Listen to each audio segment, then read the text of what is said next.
অন্ডকোষ ভেদ করে চলে গেছে বুলেট। সব ধরনের মানুষের জুলাই কন্ট্রিবিউট ছিল, হিন্দু, মুসলিম, বাচ্চা, বৃদ্ধ, ছেলে, মেয়ে, নারী, বয়স্ক নারী, সবাই। এমন কোনো সেক্টর নাই যে মানুষরা জীবন দেয় নাই। মানুষ রাস্তায় যারা নেমে আসছে তারা তো বুলেটের শিকার হয়েছে, চোখে, মাথায়, বুকে, শরীরে, পায়ে, এমন কোথাও নাই। ছেলের লাশের কবর হিসাবে তারা পুরা তুরাগ নদী, যেটা তুরাগ নদী পুরাটাকে তারা কবর হিসেবে ধরে নিছে এবং যে কোনো এক পাশে দাঁড়ায় তারা জিয়ারত করবে। সে ভাই আমার সামনে শোয়া এবং সে আর 2 মিনিট জীবিত থাকবে এবং এই 2 মিনিট আমি তার দিকে তাকিয়ে থাকবো। এটার মতো কঠিন দুনিয়াতে কিছু হয় না আর কি। ওর পায়ে গুলি লাগছে, পড়ে যাচ্ছিল, দাঁড়িয়ে পা দিয়ে গল গল করে রক্ত বের হইতেছে, কিন্তু ও দ্বারা আবার স্লোগান দেওয়া শুরু করছে। আবদুল্লাহ এখানে দাঁড়ানো, এপিএস গাড়ি এখানে আসার সময় কোমরে গুলি করছে, আবদুল্লাহ পড়ে গেছে। এপিএস গাড়িটা আসার সময় সোজা এদিকে চলে যাবে না, এরকম সোজা না গিয়ে হালকা ডানে নিয়ে আবদুল্লাহর হাতের উপর দিয়ে চালাই দিস। এরকম যদি হইতো, দাঁতের বদলে তো দাঁত, চোখের বদলে তো চোখ, যদি এরকম হইতো তাইলে কিন্তু জুলাইয়ের প্রতিটা ব্যক্তির শাহাদাতের পিছনে একজন করে হত্যা করা কথা ছিল। পুলিশদের মধ্যে কি এরকম হয়েছে? কয়জনকে হত্যা করা হয়েছে? তোমাকে এমন একটা ইনস্টিটিউট তৈরি করে দিয়ে যাইতে হবে যাতে তুমি মারা গেলেও তোমার জুলাইয়ের আইডিয়াটা মারা না যায়।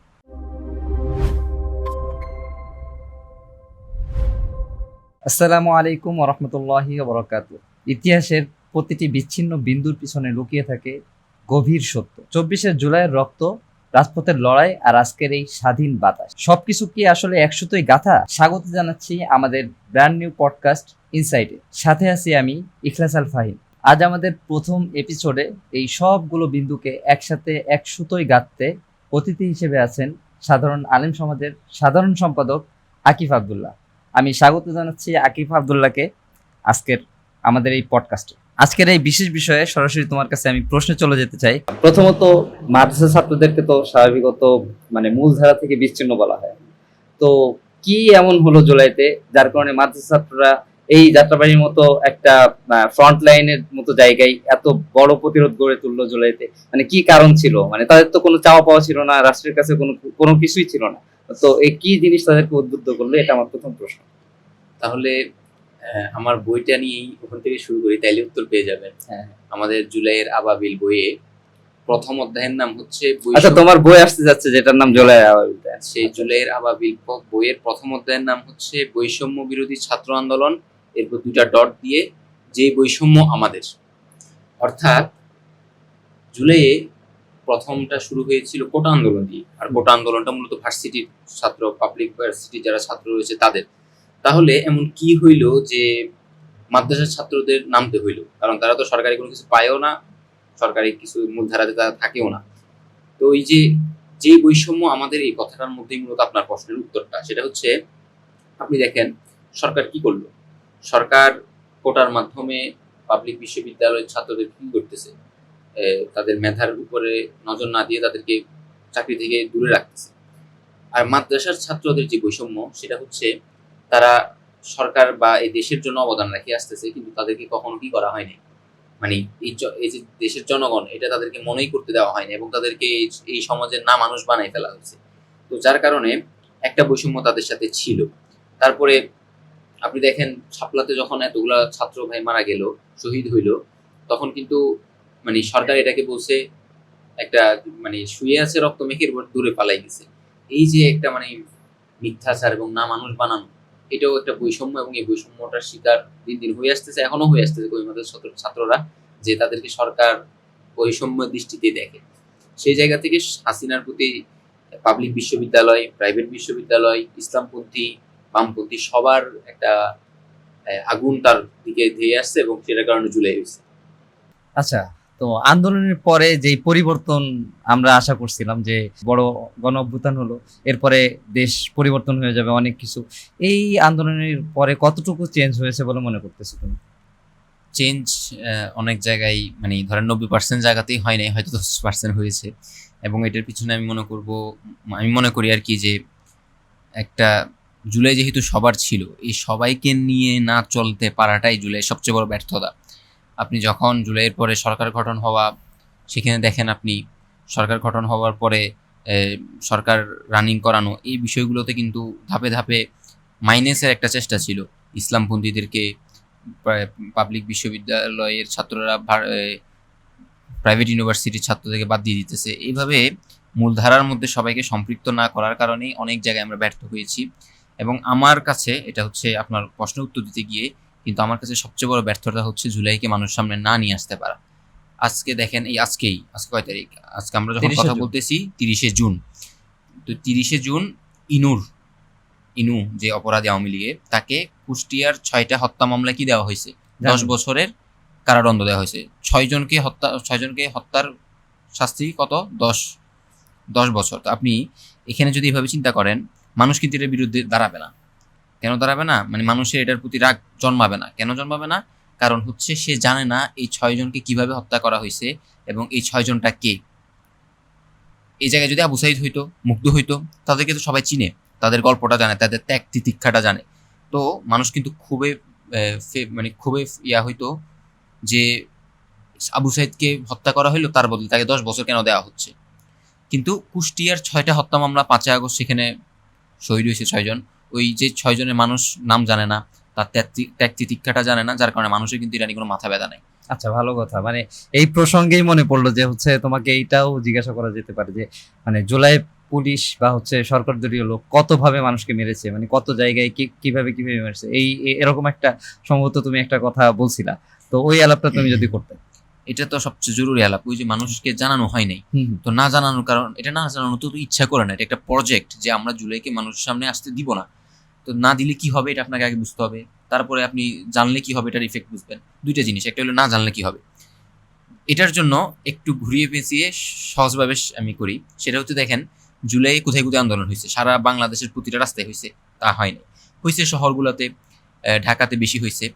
তো এগুলোর বাহিরেও কিন্তু বাংলাদেশে প্রচুর মানুষ যারা জুলাই হইতে দেখে নাই।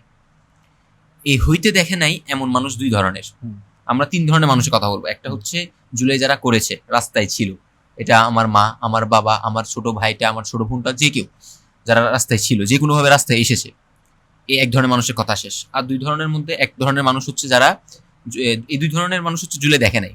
তাদের মধ্যে বেশ কমটা কি, একটা হচ্ছে জুলাইয়ের চিত্রগুলো তারা মোবাইলে দেখেছে, আর একটা হচ্ছে মোবাইলেও দেখে নাই। এই সংখ্যাটা কিন্তু অনেক বেশি। ওই গ্রামগঞ্জের তখন তো মোবাইলের প্রথমত যে সময় মোবাইলের অ্যাক্সেস ছিল তখন মানুষ এত বেশি সম্ভবত অ্যাক্টিভ হয়নি। মানে এরপরে যে সময়টাতে অ্যাক্টিভ হয়েছে সেই সময় ইন্টারনেট কানেকশন বন্ধ হয়ে গেছে। এরপরে তো ডিলেটের যেই চলেছে, তো এটা বহুত ঘটনা। যেরকম আমি ঢাকা মানে যশোর থেকে ঢাকায় আসবো, ওই সময় আমার ফোনের স্টোরেজ পুরো ফাঁকা করে নিয়ে আসছি, কারণ যদি বাই এনি চান্স ধরে তখন কি হবে। কারণ আমি আমার বাচ্চার আম্মুর মানে ইসের সময় আগে আসতেছে, তো ওই সময় মানে খুব রিস্কি একটা ব্যাপার ছিল। তো প্রত্যেকটা মানুষের তো তখন রিস্ক ছিল।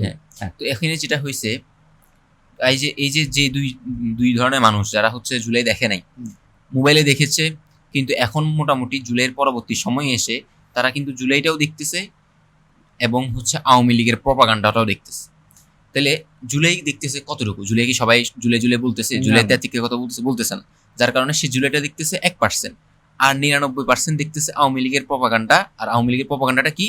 আওয়ামী লীগের প্রপাগান্ডাটা হচ্ছে জুলাই একটা সন্ত্রাসী কর্মকাণ্ড, জুলাই হয়েছে হাসিনারে ফালানোর জন্য, এটার পিছনে বিদেশের অনেক ডলার ছিল, তারপরে যে আমেরিকা ডলার ঢালছে, ইউনুস হচ্ছে এটার মূল মাস্টার মাইন্ড, হাসনাত আব্দুল্লাহ জঙ্গি, আমরা জঙ্গি, এই যে প্রপাগান্ডাগুলো, এগুলো তো সে দেখতেছে। সে জুলাই দেখে নাই, সে মোবাইলে জুলাইটা দেখতেছে। তো জুলাইতে 1% দেখতেছে, 99% জুলাইকে সে সন্ত্রাসী হিসেবে দেখতেছে। কে দেখাইতেছে? আওয়ামী লীগ দেখাইতেছে। তো যার কারণে তার মাথার যে সাইকোলজিক্যাল বিষয়টা সে পরিবর্তন হইতেছে। এটা হচ্ছে ব্যর্থতা, যে ওই 99% আওয়ামী লীগরা যে দেখাচ্ছে। আমাদের উচিত ছিল 100% জুলাই নিয়ে থাকা, মানে থাকা বলতে আমরা যে কোনো কাজ করবো, পাশাপাশি আমরা জুলাইতে একটা সবসময় তুলে ধরবো। যদি আজকে ধরা হইতো তাহলে কিন্তু ইনুর প্রতি মানুষের ক্ষোভটা বহিঃপ্রকাশটা হইতো। আরেক ধরনের মানুষ হচ্ছে যারা জুলাই দেখে নাই, মোবাইলেও দেখে নাই, সে গ্রামগঞ্জে থাকে, সে জানছে শুধুমাত্র একটা আন্দোলন হয়েছে, আন্দোলনের মাধ্যমে শেখ হাসিনার পতন হয়েছে, তাই তো? তো এই পতন হয়েছে এটা সে জানছে কখন? যখন 5 আগস্ট। তখন আজকে 2 বছর পরে আওয়ামী লীগের এই যে লোকটা মানুষকে ডিমোনাইজ করার জন্য চায়ের দোকানে বসে 10 জন ব্যক্তির সাথে বসতেছে, বসার পর 10 জনকে বলতেছে যে আরে ওটা তো হাসিনা গেছে হচ্ছে শিক্ষা সফরে, তারপর রাষ্ট্রীয় কাজে ভারতে গেছে, সে চলে আসবে, আর যখন চলে আসবে তখন তো আমরা অনেক ভালো কিছু করব, আমরা আপনাদেরকে এটা দিব, হ্যাঁ, তারপর যে 5,000 টাকা রাখেন, আমাদের সাথে একটা মিছিলে চলেন। এভাবে মানুষকে ডিমোনাইজ করতেছে। 3 ধরনের মানুষ। একটা হচ্ছে যারা জুলাই রাস্তায় ছিল, তারা সবসময় সত্যর পক্ষে, জীবন চলে যাবে সে জুলাইয়ের পক্ষে থাকবে তবুও। দ্বিতীয় ব্যক্তি যে অনলাইনে দেখতেছে, তো অনলাইনে দেখতেছে প্রপাগান্ডা, আওয়ামী লীগের প্রতি তার সফট কর্নার তৈরি হইতেছে।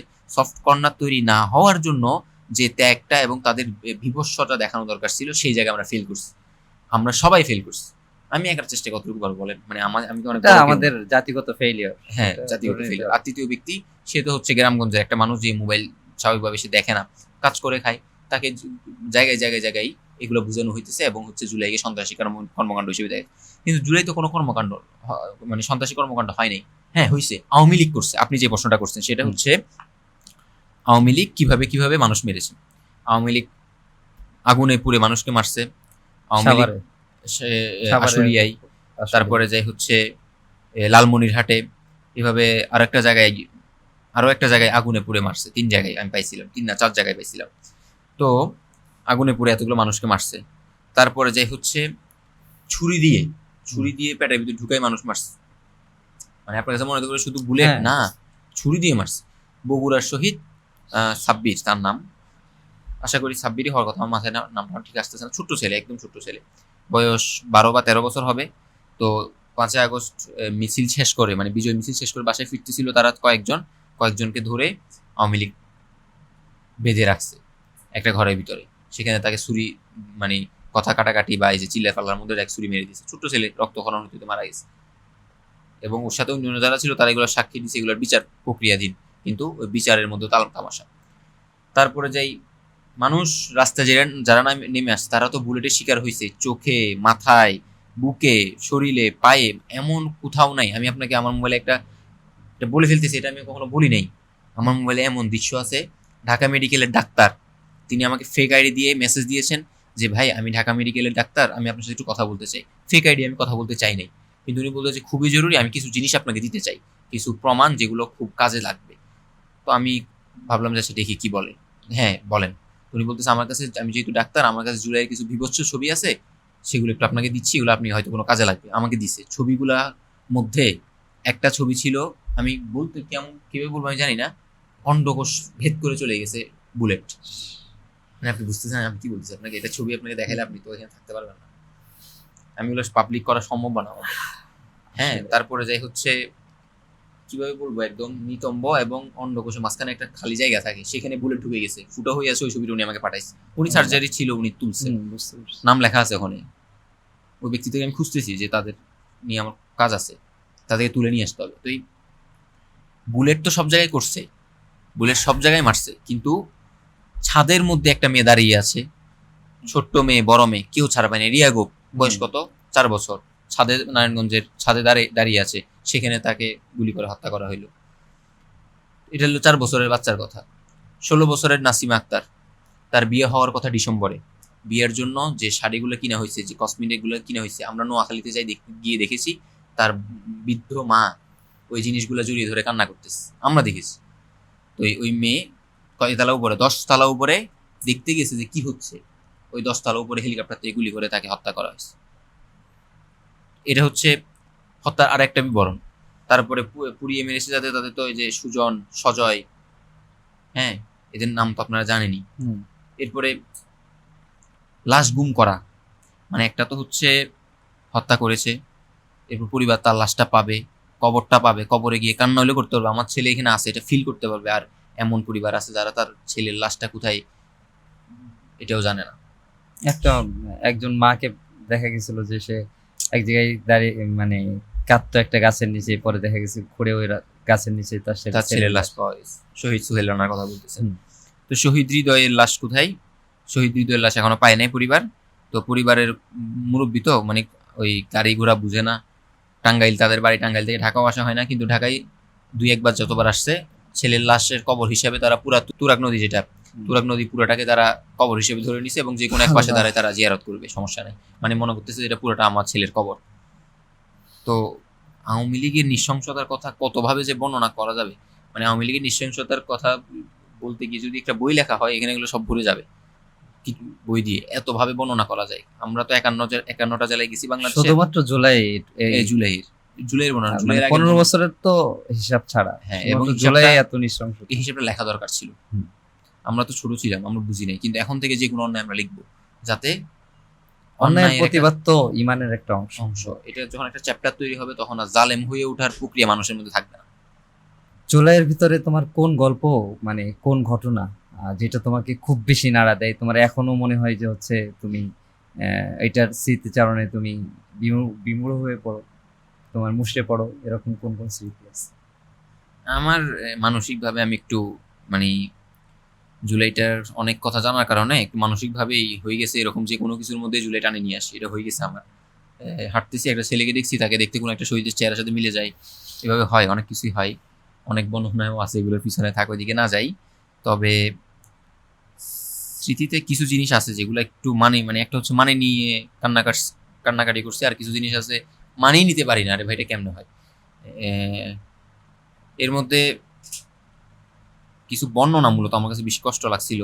একটা হচ্ছে, সর্বপ্রথম হচ্ছে আমাদের মুনতাসির রহমান আলিফ, তার বাবার সে একমাত্র সন্তান, সেটাই মানে নিতে পারি না যে একমাত্র সন্তান মানে হচ্ছে একটা হচ্ছে অন্যান্য পরিবারের ছেলে, একমাত্র ছেলে সে জুলাই তো বেশিরভাগই সম্ভবত মানে এক হ্যাঁ বাবার এক সন্তান এরকম বেশি হত্যা করা হয়তো। হয়েছে, হ্যাঁ। তো কিন্তু তার তো মেয়ে আছে, অন্যদের মেয়েরা আছে, কিন্তু এখানে কিন্তু মুনতাসির রহমান আলিফের কিন্তু কেউ নাই। তার মা বাবার একটাই ছেলে আর কেউ নাই, ও একটা ছেলে নাই, এখন তারা দুইজন বৃদ্ধ মা বাবা একসাথে থাকতেছে।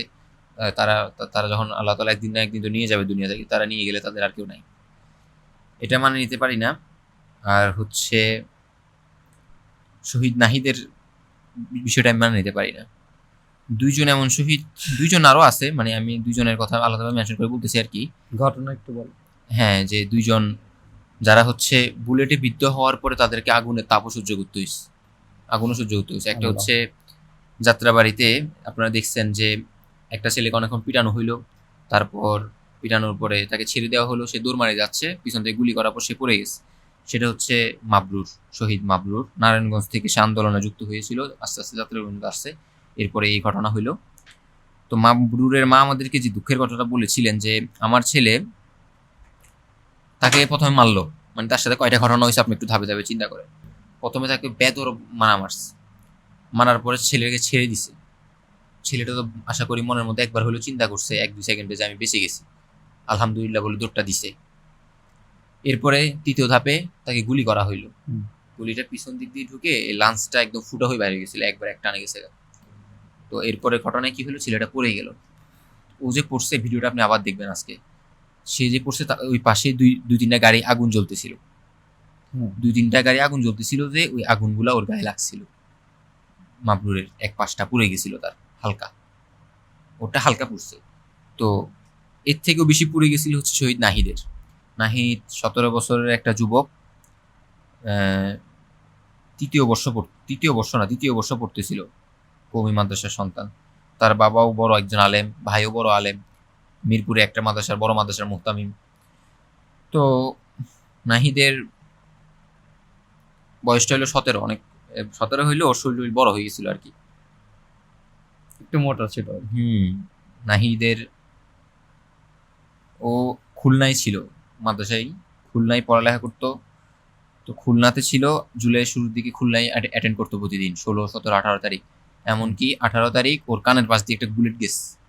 তো ওর বোন হচ্ছে বিদেশ থাকে, বোনকে বলতেছিল যে আফু জানো আজকে আমি আন্দোলনে দিছিলাম আর আমার পাশ দিয়ে একটা বুলেট গেছে। সে খুব গর্বিতভাবে বলতেছিল, বলছে এটা যদি একটু এদিক ওদিক হইতো আমার গায়ে লাগতো। তো এটা সে গর্বিত হয়ে বলতেছিল। তো এই কথা যখন ভাইয়ের কানে আসছে, ওই যে মাদ্রাসার মোহতামিম ভাই, ভাই বলছে তুমি খুলনায় না থেকে চলে আসো। তো আগস্টের শুরুর দিকে ওকে নিয়ে আসছে কোথায়, খুলনা থেকে ঢাকায়। তো নাহিদের আরো একটা বড় বিষয় হচ্ছে, আমি এটা একবার বলছিলাম একটা ডায়লগে, যে নাহিদের ভাইয়ের একটা আফসোসের কথা, উনি যেহেতু একজন মুহতামিম, একটা তার এলমিয়ত আছে, ভারভারত্ব আছে, উনি আমাদের সামনে কথা বলতেছে খুব ফর্মালিটি নিয়ে। তো হঠাৎ করে উনি বলতেছে যে আমার ভাই আমাকে সবসময় বলতো যে ভাইয়া আমি তো মাদ্রাসায় যাই, মাদ্রাসা থেকে এসে আমি মাদ্রাসায় উঠতে হয়।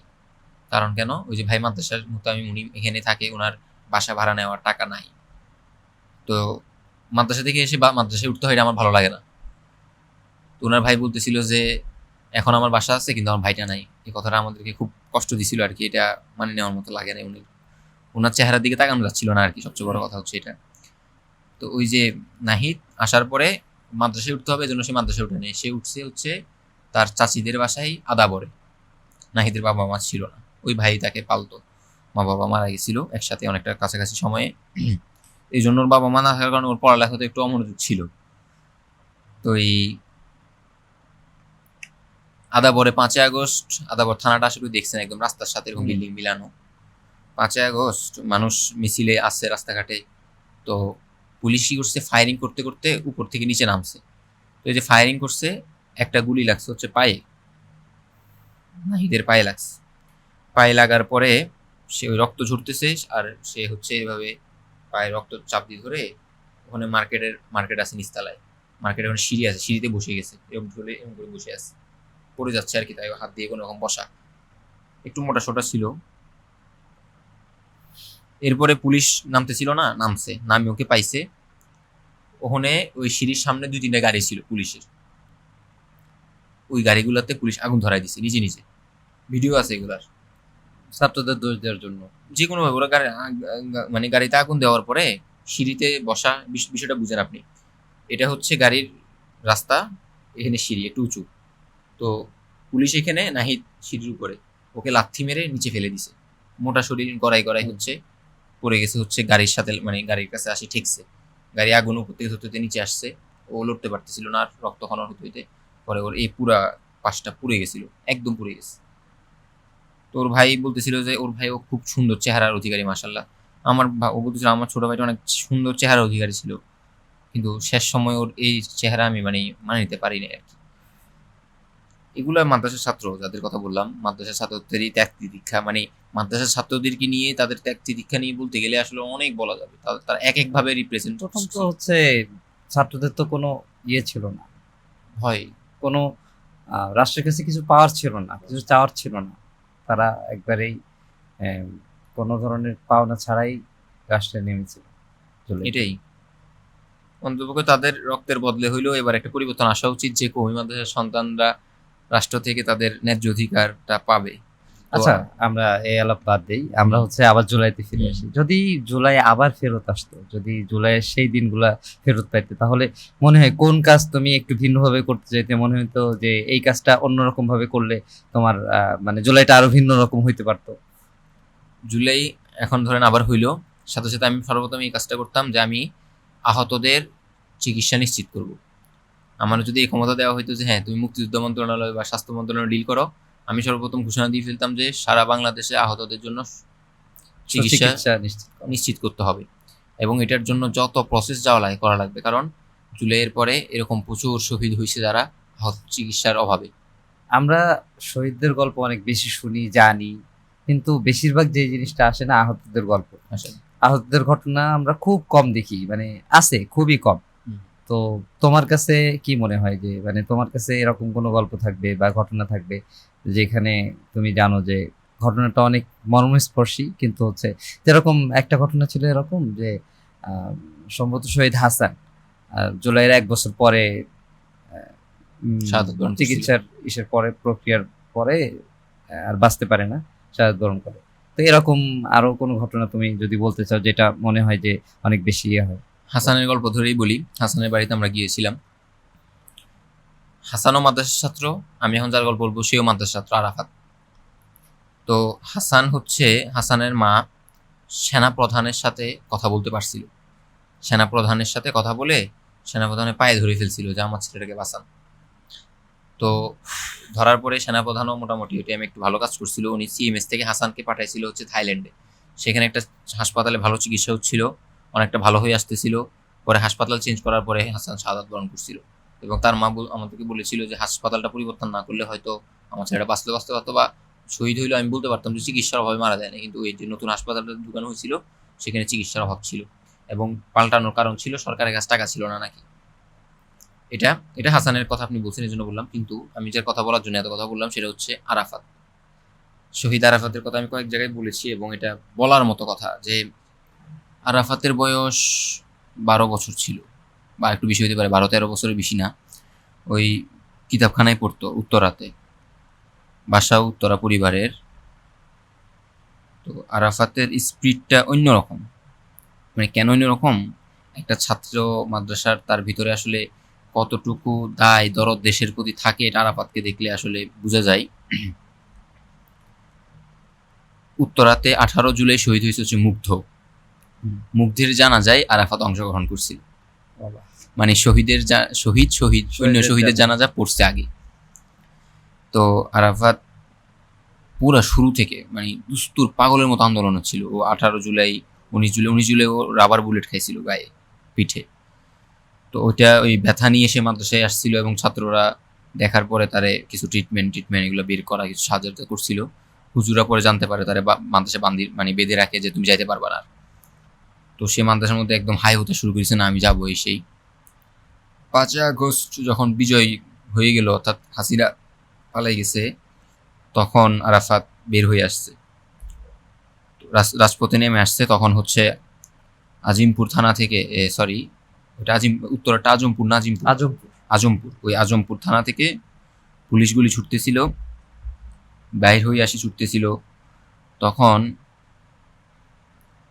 আরাফাতের সাথে যে ছিল সে বর্ণনা দিচ্ছে আর কি, যে তারা দুইজন ফুটওভার ব্রিজের যে সিঁড়িটা এরকম বেঁকা না, ওগুলোর নিচে ওরা ঠাই নিয়ে রাখছিল, মানে লুকাইছিল। কিন্তু আরেক ছাত্র সামনে চলে গেছে আন্দোলন করতে করতে, মানে স্লোগান দিতে দিতে। আরাফাতের দেখে সহ্য করতে পারে নাই, ও কি করছে, দৌড় মারি ওর সাথে যুক্ত হয়েছে। তো পুলিশ গুলি করছে আরাফাতকেই, জুব্বা পরা। গুলিটা এদিক দিয়ে ঢুকছে, এক পাশ দিয়ে ঢুকে পেটের ভিতরে যত নারী বুড়ি মানে এগুলো আছে এগুলো একদম ছিদ্র হয়ে সব নিয়ে এদিক দিয়ে বের হয়ে গেছে, একদম বের হয়ে গেছে। আরাফাত যেরকম বিপ্লবী ছিল সেরকম শক্তিশালীও ছিল। তার ভাইয়ের ভাষ্য হচ্ছে, হাসান আলী ওনার বড় ভাইয়ের নাম, সে যে এত সাহসী সেটা মানে আমরা কোনোদিন বুঝতে পারিনি আসলে। এরকম বুলেট খেয়ে মানে শহীদ হয়েছে, এরকম শহীদের সংখ্যা অনেক। কিন্তু আরাফাত ছোট হইলেও তার দৃঢ় মানে তার সাহস এবং তার শক্তি তাকে সাথে সাথেই শাহাদাতের দিকে নিয়ে যায় নাই।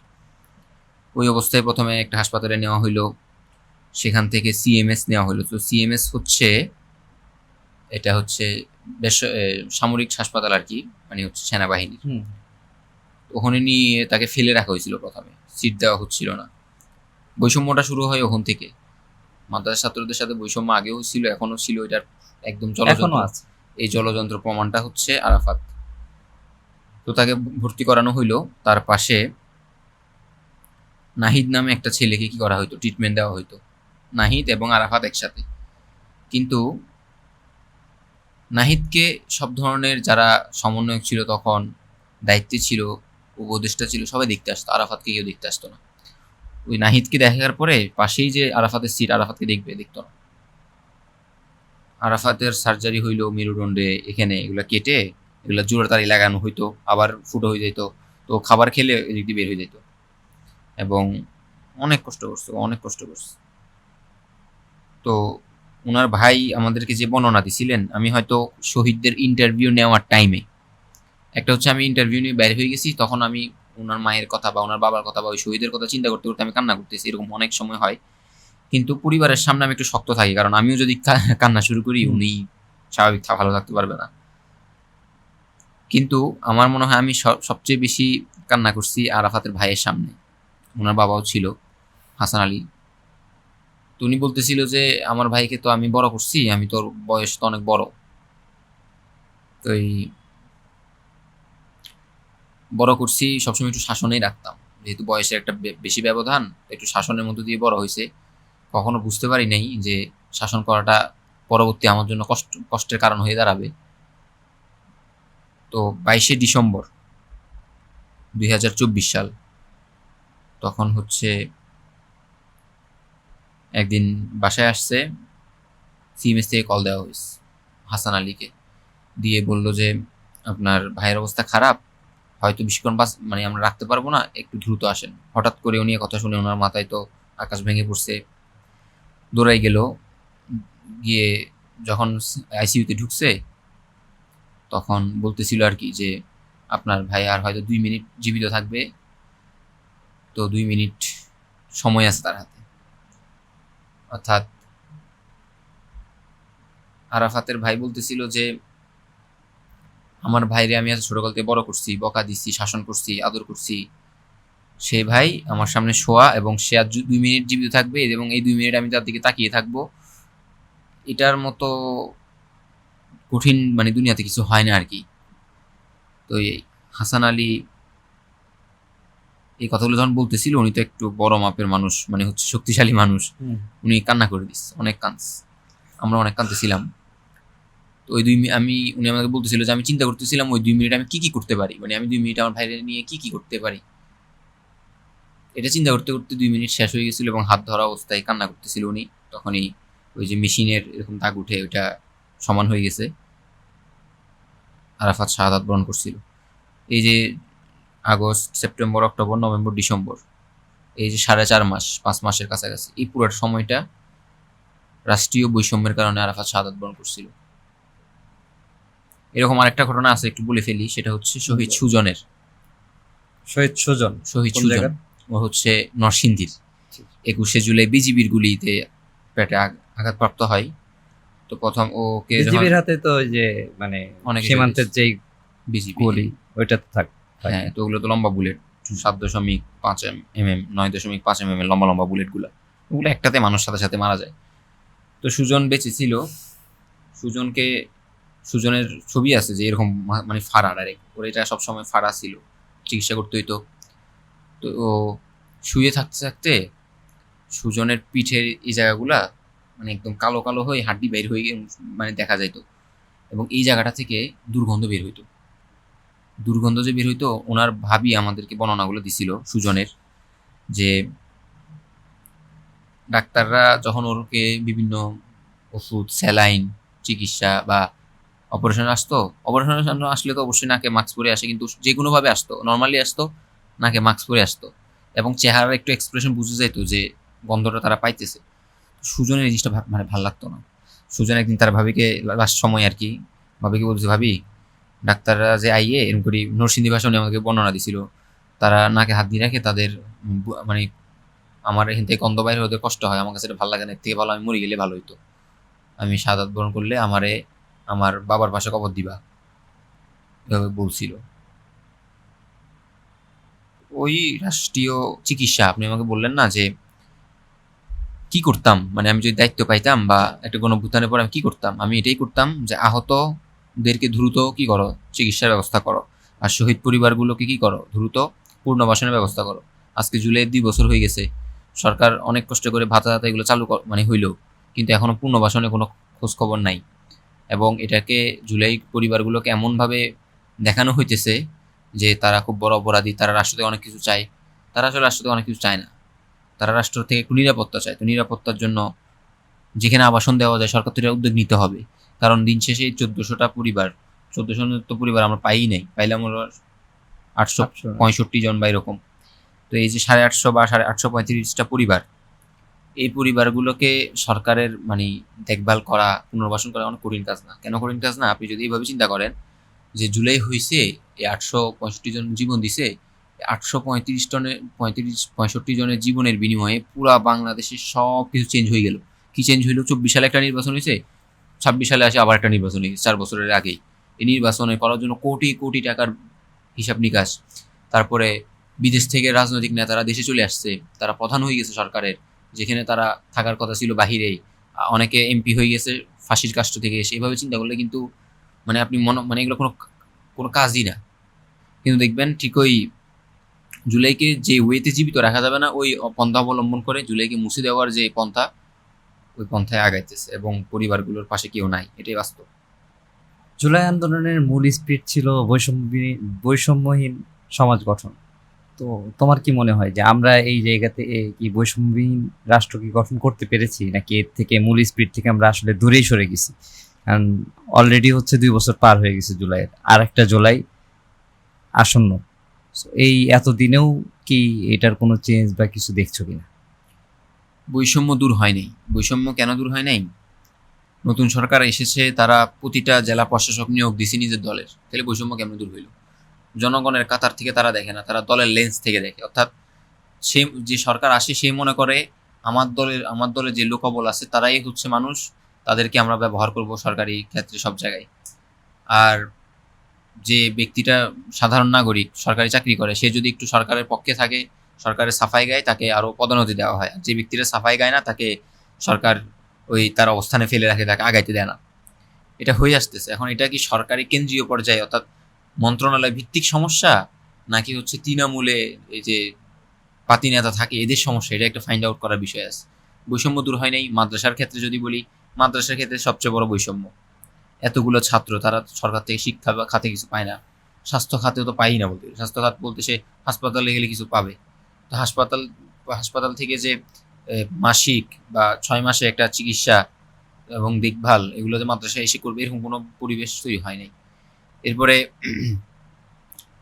কিতাবাদির দাম, মাদ্রাসা ছাত্ররা একটা কষ্টের জায়গা হচ্ছে কিতাবাদি কিনা। এই জায়গাগুলোতে আমরা এটাকে লাইব্রেরি করতে পারি, অনলাইন লাইব্রেরি হইতে পারে। এখন যারা ইফতাতে পড়ে তারা তো কম্পিউটার থেকে পড়ালেখা করে, আমাদের নানুপুরে কম্পিউটার আছে প্রতিটা ছাত্রের জন্য। একটা বিভিন্ন প্রতিষ্ঠানে আছে, বড় বড় হ্যাঁ, প্রতিষ্ঠানগুলোতে প্রায় হচ্ছে। তো সেক্ষেত্রে সে কম্পিউটার থেকে মাসালা যেটা যেখান থেকে বাইর করা দরকার, সে লাইব্রেরি থেকে যে কোনো কিতাব থেকে বের করতে পারছে।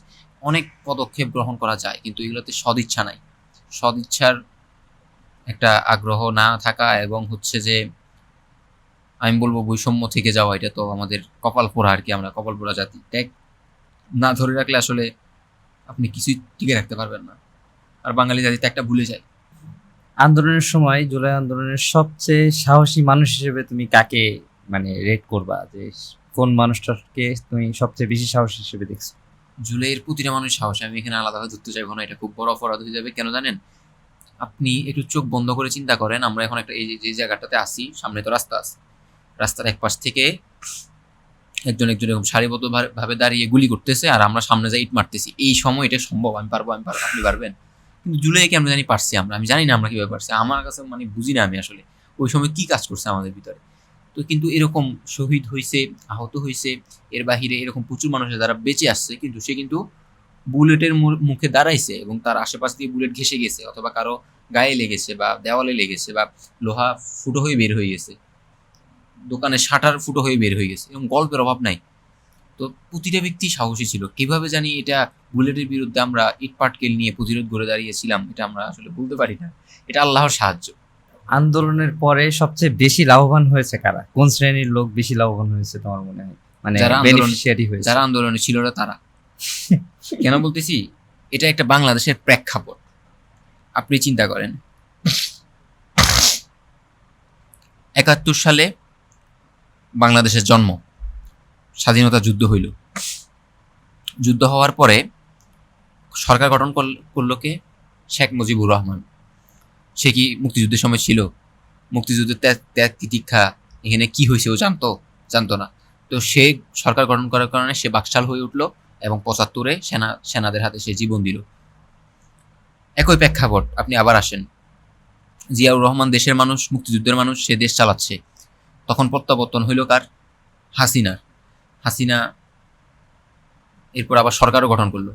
তো সে কি দেশে থেকে সরকার, মানে দেশের মানুষ দেশের সরকার করছে, নাকি সে বাইরে ছিল? লন্ডনে ছিল মনে হয় আগে, সে বাইরেই ছিল, যে কোনো একটা দেশে ছিল। বাহির থেকে দেশে আসি সরকার করছে, সে আবার ফেল করছে। এভাবে ২৪ সালের প্রেক্ষাপট আবার একই। ২৪ সালের আগস্টের ৮ তারিখ সরকার গঠন হইল। কাদের রক্তের বিনিময়ে? জুলাই রক্তের বিনিময়ে। সরকার গঠন করলো কারা? যারা জুলাই ছিল তারা। ডাক্তার ইউনূস থেকে আসলো, বাহির থেকে আসলো। এরপর সরকার গঠন করলো, সরকার ফেল করলো। অন্তর্বর্তীকালীন সরকার কিন্তু ফেল করছে, ১০০% ফেল করছে আমার কাছে। হয়তো কিছু ভালো দিক আছে, কিন্তু ফেল করার জায়গাটা অনেক আছে, ব্রড। তারপরে এখন হচ্ছে অন্তর্বর্তীকালীন পিরিয়ড শেষ হইলো, এখন হচ্ছে বিএনপির সময়। বিএনপির ক্ষমতায় যারা আছে তারা, বিএনপি মানে জুলাই ছিল না বা ত্যাগ তিতিক্ষা দেয় না, বিষয়টা এমন না, কিন্তু যারা বেনিফিশিয়ার হচ্ছে তারা কিন্তু দেখবেন বাহির থেকে আসছে, তাই তো? তো আমাদের বাংলাদেশের সমস্যা হচ্ছে আমরা ত্যাগ যারা দিই তাদেরকে মূল্যায়ন না করে, তাদেরকে আমরা নেতা না মনে করে, বাহির থেকে যে আসছে তারাই নেতা বানাই দিই, এবং আমরা নিজেদের কপাল নিজেরা পুরি, এবং মানে কপালে চর থাপ্পড় দিই ২ দিন পর। এটাই হয় আমাদের কপালে। এটাকে বলে রক্তের দাম না দেওয়ার ফল। আমাদের সামনে অপেক্ষা করতেছে। শহীদ পরিবারের কাছে তো তুমি অনেক শহীদ পরিবারের কাছে গিয়েছো, তো তাদের চোখে ক্ষোভ, হতাশা এগুলো তো দেখতে পাওয়ার কথা বোধহয়। তো এরকম কি ক্ষোভ, হতাশা দেখতে পাও? তাদের দুঃখ কোন জায়গায়? এটা বললে হয়তো আমাকে গুমও করে ফেলতে পারে, কিন্তু একটা সত্যি কথা বলি। আমাকে খুব পরিচিত একটা শহীদের বাবা ডাইরেক্ট এভাবে বলছে যে আবার যদি কোনোদিন গণঅভ্যুত্থান হয়, এক গণঅভ্যুত্থানে তো আমার ছেলে জীবন দিছে, আর এক গণঅভ্যুত্থানে হইলে আমি স্বরাষ্ট্রমন্ত্রী খুঁজবো তারে পিটানোর জন্য। বলছে একটা পরিচিত শহীদের বাবা বলছে, আমি নামটা বলবো না ওনার সেফটি বা ইয়ার জন্য, কিন্তু আমার কিছু হবে আমি এটা চিন্তা করি না, এটা বলছে, এটা সত্যি কথা। হতাশার জায়গাটা কতটুকু বেশি যে তার ছেলে জীবন দিছে, সেও জীবন দিতে যাবে, তবে জীবন দেওয়ার আগে সে স্বরাষ্ট্রমন্ত্রীকে খুঁজবে দেশকে পরাজিত শক্তি বা ভিনদেশী আধিপত্যবাদের হাতে তুলে দেওয়ার জন্য, উনি এটা বলছে। এমন কোন শহীদ আছে তুমি মনে করো যে ইতিহাস তারে মনে রাখবে না? এমন কোন কারোর কথা মনে হয় যার ইতিহাস স্মরণ রাখবে না? এটা আসলে জুলাইয়ের সব শহীদের সাথেই অবস্থা। এরপরেও এক্স্যাক্টলি কিছু শহীদ মনে হয় না যে যাদেরকে রাষ্ট্র স্বীকৃতি দিতে চায়নি বা হচ্ছে চায় না, এরকম কিছু ব্যাপার থাকে? রাষ্ট্র স্বীকৃতি দেয় নাই অনেকগুলো শহীদ পরিবার আছে। শহীদ নূর মুস্তফা আছে, শহীদ মুন্না আছে, শহীদ হৃদয় আছে। মিরপুরের দুয়ারিপাড়ার একটা শহীদ পরিবার পেলাম, নামটা মনে হয় সোহাগ। অনেক আছে। তো রাষ্ট্র স্বীকৃত না দিলেও তারা তো শহীদ, তো তারা তো দেশের জন্য জীবন দিছে। ওই দেশ ওদেরকে মানি নেওয়া না নেওয়া এটা আসলে ফ্যাক্ট না, কিন্তু ইতিহাসের জায়গা করে নেওয়ার যে একটা বিষয়, এটা হচ্ছে বেশিরভাগ শহীদ সম্পর্কে কেউ জানে না। তো না জানলে আপনি ইতিহাসের জায়গা পাবে কিভাবে? এটার জন্য আমরা চেষ্টা করতেছি সবার গল্পটা কিভাবে আবু সাইদ মুগ্ধের মতো সামনে নিয়ে আসতে পারে। সবাই আবু সাইদের কথা জানে, মুগ্ধের কথা জানে, তাহলে অন্যদের কথা কেন জানবে না? ওরা এর থেকেও বেশি ত্যাগ দিছে এমনও আছে। ত্যাগ তো যেভাবেই দেখ, আমার কাছে ত্যাগের একটা ডেফিনেশন হচ্ছে সে মারা গেছে, আমরা বিজয়ী হয়েছি, আমরা মাটির উপরে আছি, আর যারা শহীদ হয়েছে তারা মাটির নিচে আছে, এটাই ডেফিনেশন। তো এই যে ত্যাগটা, এটা তো সবার, যারা মাটির নিচে চলে গেছে সবার গল্পটা আমাদের কাছে জানা উচিত ছিল, ইতিহাস জায়গা করে নেওয়ার জন্য। এটা আমরা পারিনি। জুলাইয়ের কোন দিন বা কোন সময়টাকে তোমাকে টার্নিং পয়েন্ট মনে হয়েছে তোমার কাছে? আমার কাছে টার্নিং পয়েন্ট মনে হয়েছে অবশ্যই 16 জুলাই হচ্ছে টার্নিং পয়েন্ট, যখন আবু সাইদ শহীদ হইল, শান্ত শহীদ হইল, ওয়াসিম শহীদ হইল, ফারুক শহীদ হইল 16 জুলাই। তাছাড়া আমার কাছে আরেকটা টার্নিং পয়েন্ট, কয়েকটা টার্নিং পয়েন্টের মধ্যে আরেকটা হচ্ছে প্রোফাইল লাল করা। কারণ প্রতিবারই কিন্তু হাসিনা পাশ করে যাইতো যে কোনো আন্দোলন দমন করতে, কিন্তু জুলাইয়ে যখন সে কারফিউ দিল, ইন্টারনেট ব্লক আউট করে দিল, এরপর যখন আবার এগুলো সচল হইল, তখন কিন্তু আর সবার মনের ভিতরে মানে এটা চিন্তা করতেছিল সবাই যে আমরা আবার রাস্তায় নেমে আসতে চাই, কিন্তু তখন হচ্ছে নেতৃত্ব শূন্যতা, এরপরে হচ্ছে সাহস কোনোটাই ছিল না। কিন্তু অনলাইনের মাধ্যমে প্রোফাইল লাল করাটা এটা অভিনব একটা পদ্ধতি ছিল, এবং এই পদ্ধতির কারণে আমি মনে করি জুলাই আবার পুনর্জীবিত হয়েছে।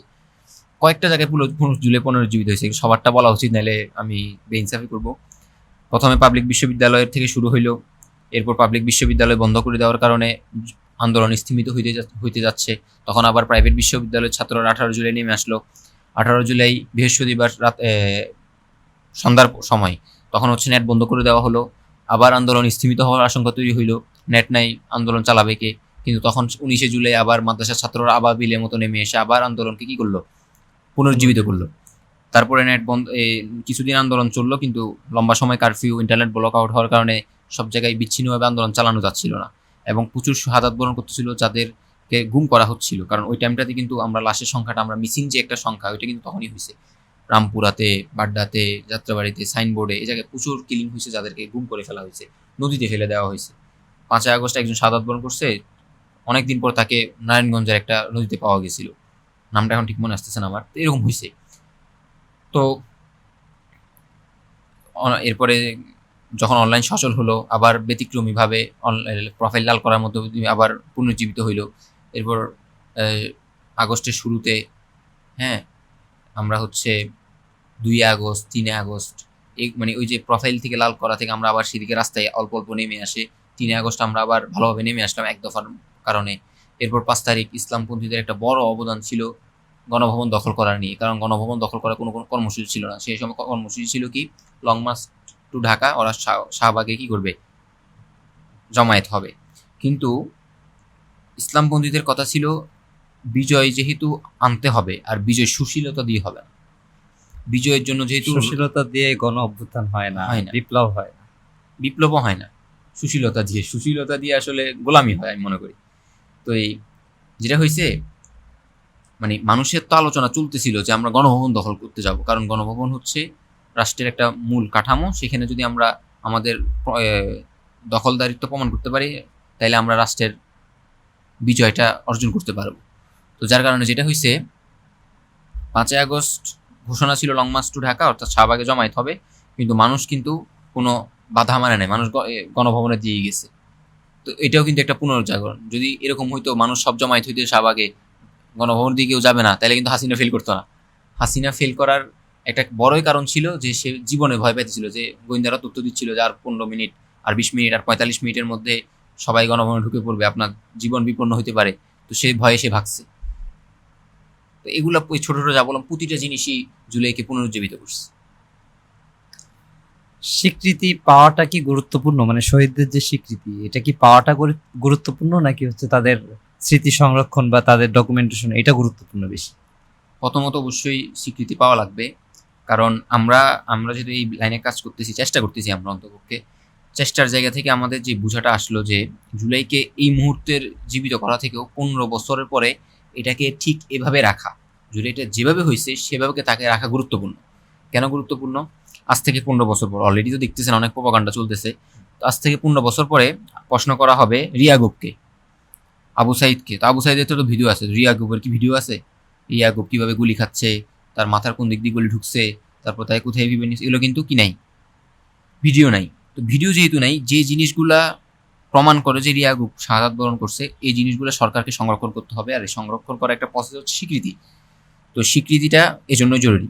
এরপর আর্কাইভের কাজটা মূলত মানুষের কাছে পৌঁছানোর একটা মাধ্যম হিসেবে আমরা দেখতেছি, যে আমরা মানুষকে জুলাই সব গল্প জানাবো, তারা মাথার মধ্যে এটা রাখবে, এবং সেই জন্য নতুন বাংলাদেশ বিনির্মাণে ত্যাগটাকে মনে রেখে এগিয়ে যেতে পারে এবং সমঝোতার ভিত্তিতে না যায়, এই জন্য জুলাইটাকে তাকে জানানো। এবং হচ্ছে আর্কাইভের আরেকটা বড় বিষয় হচ্ছে, এটাই সবচেয়ে বড় গুরুত্বপূর্ণ বিষয়, যে জিনিসটাকে অক্ষুণ্ণিত রাখা, কোনো পরিবর্তন না আনা, যেটা যেভাবে হয়েছে, পরিবার যেভাবে বলতেছে সেটা সেভাবে রাখা। আপনি দেখেন 71 সালে কি হয়েছে, কিন্তু আমাদের সামনে কিভাবে সেটা উপস্থাপিত হয়েছে। আমাদের সামনে মুজিবকে কি বানানো হলো, হিরো বানানো হলো, কিন্তু সে কি 71-এর হিরো হইতে পারে? জীবন দিছে তো যারা, তারা হিরো হবে।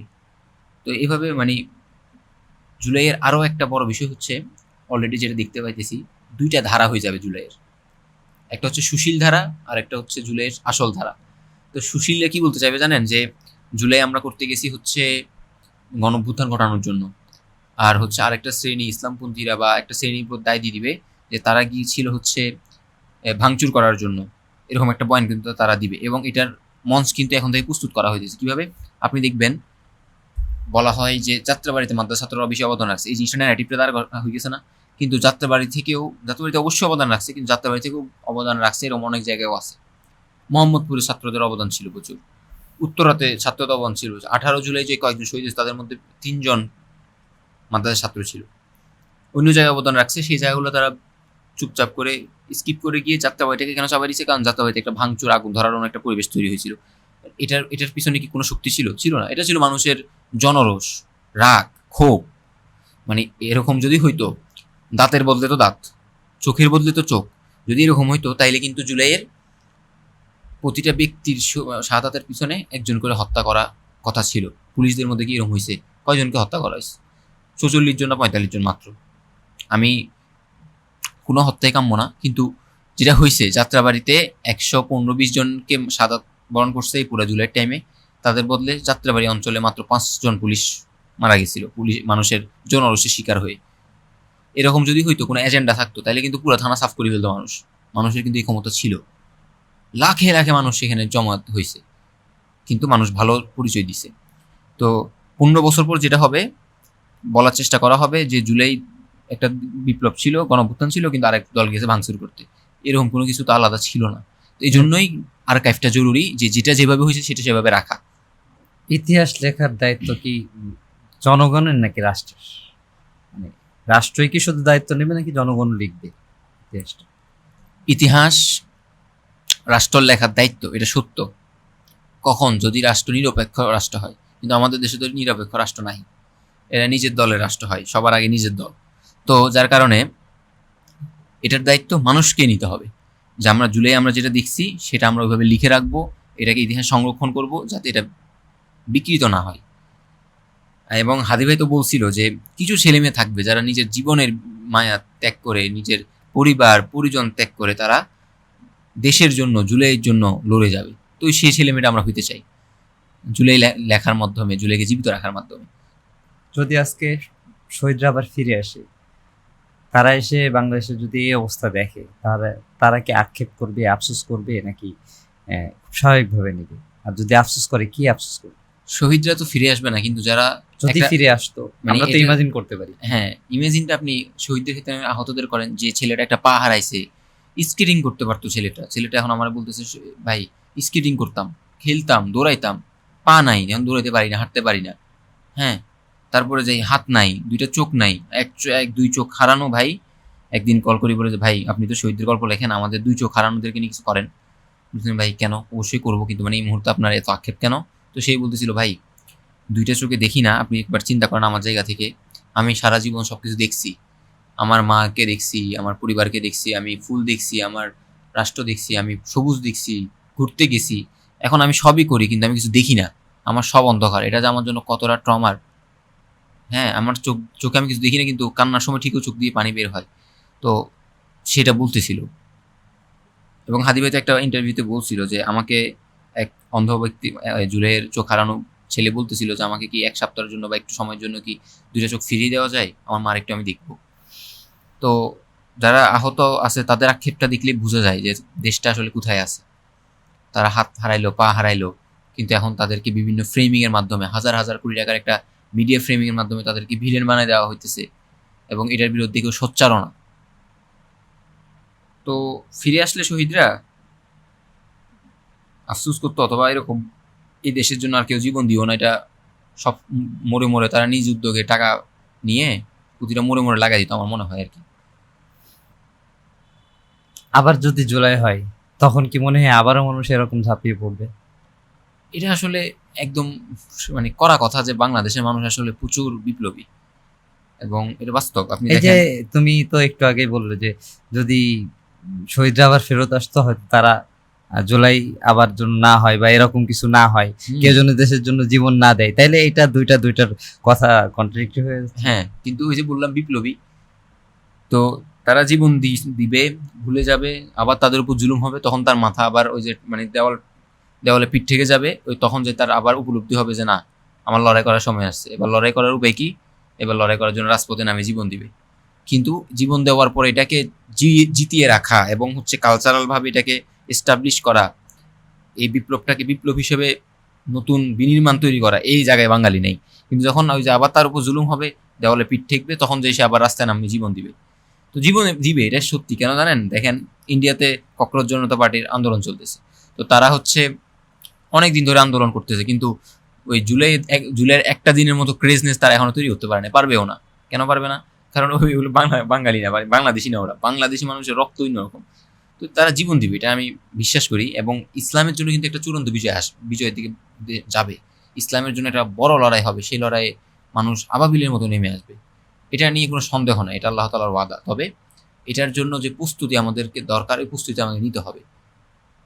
আন্দোলনের সময় এমন কোনো বীরত্বের ঘটনা যেটা তোমার মনে হয় যে কখনোই কোনো মিডিয়াতে আসেনি? যে বীরত্বের কথাটা মিডিয়া কখনো তুলে ধরে নাই, সেটা হচ্ছে আমাদের 18 জুলাই যাত্রাবাড়ির শহীদ আহমদ আবদুল্লার কথা।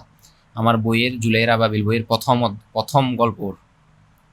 প্রথম গল্পটা ওর, কারণ হচ্ছে বৃহস্পতিবার ছিল 18 জুলাই, বৃহস্পতিবার মাদ্রাসার ছাত্রদের বাসায় আসার দিন। আহমদ আবদুল্লাহ মুন্সিগঞ্জের পাথরঘাটা মাদ্রাসায় পড়তো। তো সে তার বাবা হুজুরকে গিয়ে বলছে, হুজুর আমি বাসায় যাবো, আমাকে ছুটি দেন বৃহস্পতিবারে। কখন? ভাত খাওয়ার পরে, দুপুরবেলা। হুজুর বলছে, না তোমাকে ছুটি দেওয়া যাবে না, দেশের পরিস্থিতি ভালো না, বাইরে আন্দোলন চলতেছে, তুমি এখন যাইও না। তো ও ওই ক্লাসরুমে আসছে, তো ওর তো মাথায় মূলত বাসায় যাওয়ার কোনো চিন্তা না, ওর চিন্তা হচ্ছে আন্দোলনে যোগ দিবে। বয়স কত? 14 বছর আহমদ আবদুল্লাহ। তো আহমদ আবদুল্লাহ ওই পাথরঘাটা থেকে মুন্সিগঞ্জের রওনা দিয়ে বাসায় না এসে সোজা এসে গেছে যাত্রাবাড়িতে, কাজলা। তো কাজলাতে তখন আন্দোলনকারীরা আছে, আর ওইদিকে হচ্ছে থানার দিকের রোডগুলাতে পুলিশ আছে। আন্দোলন চলতেছে। তো ওখানে যে ছিল প্রত্যক্ষদর্শী সাক্ষী, তিনি বলতেছিলেন আমাদেরকে যে মানে আমাদের হাতে টিন ছিল, শেল্টার ছিল, ইট ছিল, কিন্তু আবদুল্লাহর হাতে কিছুই ছিল না, এবং সে মানে কিছু নিয়েই দাঁড়াইতেছিল না, কিন্তু ও সামনে থাকতেছিল। আমরা তো সামনে দাঁড়াইতাম হচ্ছে টিন নিয়ে, কিন্তু ও দাঁড়ায় থাকতো এমনি সবার সামনে যাই, এবং স্লোগান দিচ্ছিল। তো এইভাবে হইতে হইতে এশারের টাইম যখন হয়েছে, তখন প্রায় ধরেন 8টা সাড়ে 8টা করে ওই যে ফ্লাইওভারটা, হানিফ ফ্লাইওভার, হুম। চাংখারপুল দিয়ে বা যে কোনো একদিক দিয়ে যাত্রাবাড়ির একটা ওই যে সাজোয়া যান আর কি, ট্যাঙ্কের মতো দেখতে, সাদা, ওগুলা উঠছে, উঠে ফ্লাইওভার উপরে আসছে এপিসি। এপিসি। তো আসার পরে দূর থেকে ফায়ারিং শুরু করে না, ওরা টান দিছে। এবার এক টানের মধ্যে এবার ফায়ারিং শুরু করছে। যেহেতু আহমদ আব্দুল্লার সামনে ছিল, প্রথম গুলিটা এসে লাগে তার পায়ে, পা একদম ফুটো হয়ে বাইর হয়ে যায়, বড় বুলেট। বয়স 14, আমি কিন্তু বলতেছিলাম, একদম ছোট একটা ছেলে। তো নাহবি মেরে পড়তো। তো আহমদ আব্দুল্লাহ এই গুলিটা খাওয়ার পরে এক পায়ে লাগছে, তো এরকম পড়ে যেতে নিছে, পড়ে যেতে নিয়ে সে গিল ধরে আবার দাঁড়াইছে শক্ত করে। ওর এই এই ঘটনাটা আমি একদম পুঙ্খানুপুঙ্খানুভাবে বের করছিলাম। পরিবারের সাথে কথা বলেছি, প্রত্যক্ষদর্শী সাক্ষীদের সাথে কথা বলেছি, ছবি মিলিয়েছি, ঘটনা মিলিয়েছি, টাইম মিলিয়েছি, সব করছিলাম এটার পিছনে আমি। কারণ আব্দুল্লাহ আমাদের আইডল, আমাদের হিরো। তো দাঁড়ানোর পরে ও স্লোগান দেওয়া শুরু করছে।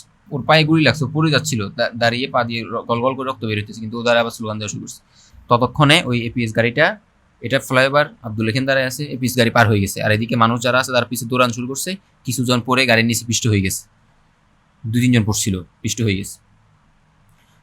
ওই যে টুল দেয়, হানিফ ফ্লাইওভারে টুল দেওয়া দেয় না, কাজের টুল, টুল বক্স। টুল বক্সের ওইটা পরে পড়াই ফেলছিল। হ্যাঁ, এটা তো পরে। তো এরপরে হচ্ছে অতটুকু পর্যন্ত পিএস গাড়িটা গিয়ে আবার পিছনে টান দিছে। তো টান দেওয়ার পরে পুলিশটা তো যে যে উপর থেকে গুলি করতেছে সে তো সামনের দিকে তাকাইছিল। যখন আবার ঘুরছে এভাবে, ঘুরার পরে এখন পিছনে কে আছে? আব্দুল্লাহ। আব্দুল্লাহকে দেখে যে ও স্লোগান দিচ্ছে দাঁড়ায় দাঁড়ায়, একা। একা। এবং যে প্রত্যক্ষদর্শী সাক্ষী এই বর্ণনাটা দিচ্ছিল, ওই টাইমে উনি ওই যে বেড়াটা আছে ওখানে, জাল, ওইটা টপকাই ফ্লাইওভার ক্লাব দিছে, নিচে ময়লার মধ্যে পড়ে গেছিল। আরো কয়েকজন থেকে সাক্ষী নিয়েছিলাম, ওনারাও এরকম লাভ দিয়ে সরে গেছে, কিন্তু আব্দুল্লাহ লাভ দেওয়ার মতো অবস্থা না, কারণ তার পায়ে গুলিবিদ্ধ। তো পুলিশ যখন ঘুরছে দেখতেছে সে কি করতেছে, স্লোগান দিচ্ছে, আর একটা গুলি করছে। এবার গুলি লাগছে কোথায়? কোমরে। তো এবার তার বসে থাকার সুযোগ নেই, পড়েই গেছে। পড়ে গেছে এরকম লুটিয়ে, বাম হাতটা ছিল রাস্তার দিকে আর ডান হাতটা দেওয়ালের মধ্যে এরকম ঠেকানো, রক্ত পড়তেছে। এপিএস গাড়িটা, এটা ফ্লাইওভার তো, আব্দুল্লাহ এখানে দাঁড়ানো, এপিএস গাড়ি এখানে আসার সময় কোমরে গুলি করছে, আব্দুল্লাহ পড়ে গেছে। এপিএস গাড়িটা আসার সময় সোজা এদিকে চলে যাবে না, এরকম সোজা না গিয়ে হালকা ডানে নিয়ে আব্দুল্লাহর হাতের উপর দিয়ে চালাই দিস। নৃশংস বর্ণনার এবং বীরত্বের বর্ণনা এর থেকে বেশি হয় না ভাই। আব্দুল্লাহ 18 জুলাই শহীদ। তো প্রথমে পায়ে গুলি, কোমরে গুলি, এরপরে তার বাম হাতের উপর দিয়ে যখন মানে এভাবে পড়ছে, তো এভাবে পড়ছে, তো গাড়িটা হচ্ছে এদিক দিয়ে নিয়ে, এদিক থেকে নিয়ে গেছে। এই জায়গাগুলো ছবি আছে, একদম গুঁড়া গুঁড়া হয়ে গেছে, কাপড়টা ছিঁড়ে গুস্ত হাড্ডি সব একসাথে হয়ে গেছে। তো ও জুব্বা পড়ছিল হচ্ছে একটু গোলাপি কালারের মধ্যে, কিন্তু গোলাপি কালারের মধ্যে লাল একটু কম বোঝা গেলেও মানে আলাদা হলে বোঝা যায়, পুরা তার ইয়া ছিল। আর প্যান্টটা ছিল সাদা, সাদা প্যান্টটা পুরো লাল হয়ে গেছিল, কারণ তার শরীরে একটু রক্ত ছিল না। পায়ের রক্ত, কোমরের রক্ত, এগুলা হাড্ডিগুলো গুঁড়ো গুঁড়ো হয়ে একদম। এরপরে হচ্ছে ছাত্ররা যখন ওকে ধরছে আলগাই, হাতটা ছিঁড়ে যেতেছিল, মানে হালকা হালকা চামড়া নিচে লাগিয়ে আছে না, ওটা ছিঁড়ে যাচ্ছিল, তখন বুঝছে যে হাত আর এয়া নাই। তো 2 জন তাকে আলগাইছে, ভারী ছিল হালকা, এটা এইভাবে চাপ দিয়ে ধরে তাকে অনাবিল হাসপাতালে নিয়ে যাওয়া হয়েছিল। তো ছাত্ররা নকশে সে মারা গেছে, কিন্তু আব্দুল্লাহ তখন শাহাদাত বরণ করেনি। নেওয়ার পরে প্রত্যক্ষদর্শী সাক্ষী যে কিনা তার বাবাকে কল দিছিল, তার বর্ণনা হচ্ছে হাসপাতালে নেওয়ার পরে ডাক্তাররা প্রথমে দেখছেই হচ্ছে হাতের অবস্থা, হাতটাকে ব্যান্ডেজ করে শরীরের সাথে জোড়া লাগানোর চেষ্টা করতেছিল রক্ত ক্ষরণ কমানোর জন্য, পুরো এরকম মোটা ব্যান্ডেজ করে মোটা বানাই ফেলছে হাত। তো ব্যান্ডেজ যখন করতেছে তখনই আব্দুল্লাহর হুশ ফিরছে। তো হুশ ফেরার পরে চোখ দিয়ে টপ করে পানি পড়ছে এবং বামের দিকে একটু তাকাই, নিজের হাতের দিকে তাকাইছে।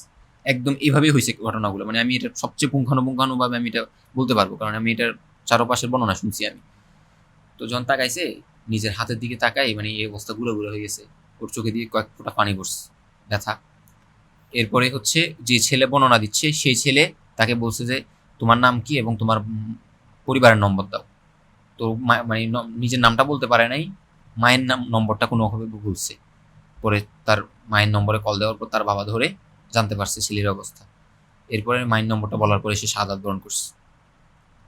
ডাক্তাররা তখন পাও দেখে নাই, কোমরও দেখে নাই, হাতটা নিয়ে তারা ব্যস্ত। এখন এরপরের গল্প কি আরেকটু বলবো, কারণ এরপরে যা ঘটছে এগুলো আপনি শুনলে হয়তো আপনি অবাক হয়ে যাবেন যে একটা ঘটনা আর কি কি থাকতে পারে। বলো বলো। আহমদ আব্দুল্লাহকে যখন মারা গেল তো বলতেছে যে এখন ক্লিয়ারেন্সের ঝামেলা এবং অনেক সমস্যা, তুমি দ্রুত ওকে ঢাকা মেডিকেলে নিয়ে যাও। ওই যে ছেলেটাকে ঢাকা মেডিকেলে নিয়ে যাওয়া হয়েছে দৌড়াদৌড়াই। ততক্ষণে ওরা আবার ওই পরিবারটা দৌড়ে আবার অনাবিল হাসপাতালে যাইতেছে। কল করি বলা হয়েছে যে না, অনাবিল যান না, আপনারা যান ঢাকা মেডিকেলে। পরিবার গিয়ে ঢাকা মেডিকেল দেখে যে কেউ নাই, ছেলেটা অসুস্থ রোগীদের সাথে ফ্লোরে পড়ে আছে, রক্ত নিচে চুপচুপ হয়ে আছে। হ্যাঁ, এবং হচ্ছে আহমদ আবদুল্লাহ শাহাদাত বরণ করছে। তো এবার লাশ নিয়ে আসার প্রক্রিয়া, আমাদেরকে লাশ দেন না, ঢাকা মেডিকেল থেকে সরাসরি বলা হয়েছে লাশ দেওয়া যাবে না। কেন? এটা মেডিকেল কেস, পোস্টমর্টম করতে হবে, লাশ দিবে না। তো অনেক কান্নাকাটির পরে বলছে ঠিক আছে লাশ দিব, পুলিশের কি লাগবে? সাইন লাগবে, ক্লিয়ারেন্স লাগবে। রাতে 1টা বাজে, তখন রাতে 1টা বাজে, 18 জুলাই রাত 1টা, মানে 19 জুলাই সকাল প্রথম টাইম আর কি। পাগলের মতো দৌড়াই, মানে দৌড়ে দৌড়ে আসছে ঢাকা মেডিকেল থেকে। তার বাবা আসছে যাত্রাবাড়ি থানায়, যেহেতু ওখানের ঘটনা, ঢুকতে দিচ্ছে না। তো ঢুকতে দিবে না, বলছে যে কালকে আসেন। 19 জুলাই জুমার পরে গেছে গুলাগুলির মধ্যে, তখনও কিন্তু 19 জুলাই কিন্তু প্রচুর গুলাগুলি হয়েছে যাত্রাবাড়িতে, প্রচুর শাহাদাত বরণ করছে। এবং কি এক মাদ্রাসা বেফাকের একজন কি কর্মকর্তা, মানে সাবেক চাকরি করতো, শহীদ জসিম উদ্দিন, উনি 6তলা বিল্ডিং এর উপরে গুলিবিদ্ধ হয়ে শাহাদাত বরণ করছে। শহীদ আরিফ শাহাদাত বরণ করছে, ওখানে আরো অনেকে শাহাদাত বরণ করছে 19 জুলাই, অনেকের নাম বলতে পারবো। আচ্ছা যাই হোক, তো এই গুলাগুলির মধ্যে উনি যা থানায় আসছে, বলা হয়েছে না কালকে আসেন, আজকে আমরা ঝামেলায় আছি গুলাগুলি। এরপরে 19 জুলাই গেল, 20 জুলাই আসছে। 20 জুলাই গেছে, তো ঢুকতে দিচ্ছে না, বলতেছে যে এই থানার ওসির নামটা আমার মনে নাই, আমার বইয়ে লেখা আছে নাম, একদম নাম সহ তথ্য প্রমাণ সব আছে, যে উনি হচ্ছে ঢাকা মেডিকেল যাচ্ছে, আপনি ওনাকে গিয়ে ধরতে পারলে লাশ পাবেন। দৌড়ায় গিয়ে ধরছে। এগুলো কিন্তু সব হচ্ছে গুলাগুলির মধ্যে। 20 জুলাই উপর সারা ঢাকায় গোলাগুলি হয়েছে। তো ধরার পরে তাকে ক্লিয়ারেন্স দেওয়া হয়েছে 3 দিন পরে, 18 জুলাই রাত থেকে 19 জুলাই 20 জুলাই, মানে 2-2.5 দিন পরে ক্লিয়ারেন্স দেওয়া হইলো। তো ছেলের লাশ ওনারা নিয়ে আসছে। নিয়ে আসার পর দাফনের কথা, শনি আকরা ওনাদের বাসা, শনি আকরায় জানাজা হয়েছে। শনি আকরা কোথায় জানাজা হয়েছে আমি একটু বুঝাই বলি। এটা মেন রোড, তো এদিকে এই যে শনি আকরা থেকে ঢালে একটা এরকম রোড আছে এদিকে, এই রোডের মধ্যে জানাজা হয়েছে। জানাজা হওয়ার পরে লাশটা মাতুয়াইল কবরস্থানে কি দিবে, দাফন করবে। তো এই রোডটা থেকে উঠে এভাবে গিয়ে মাতুয়াইল যেতে হবে না।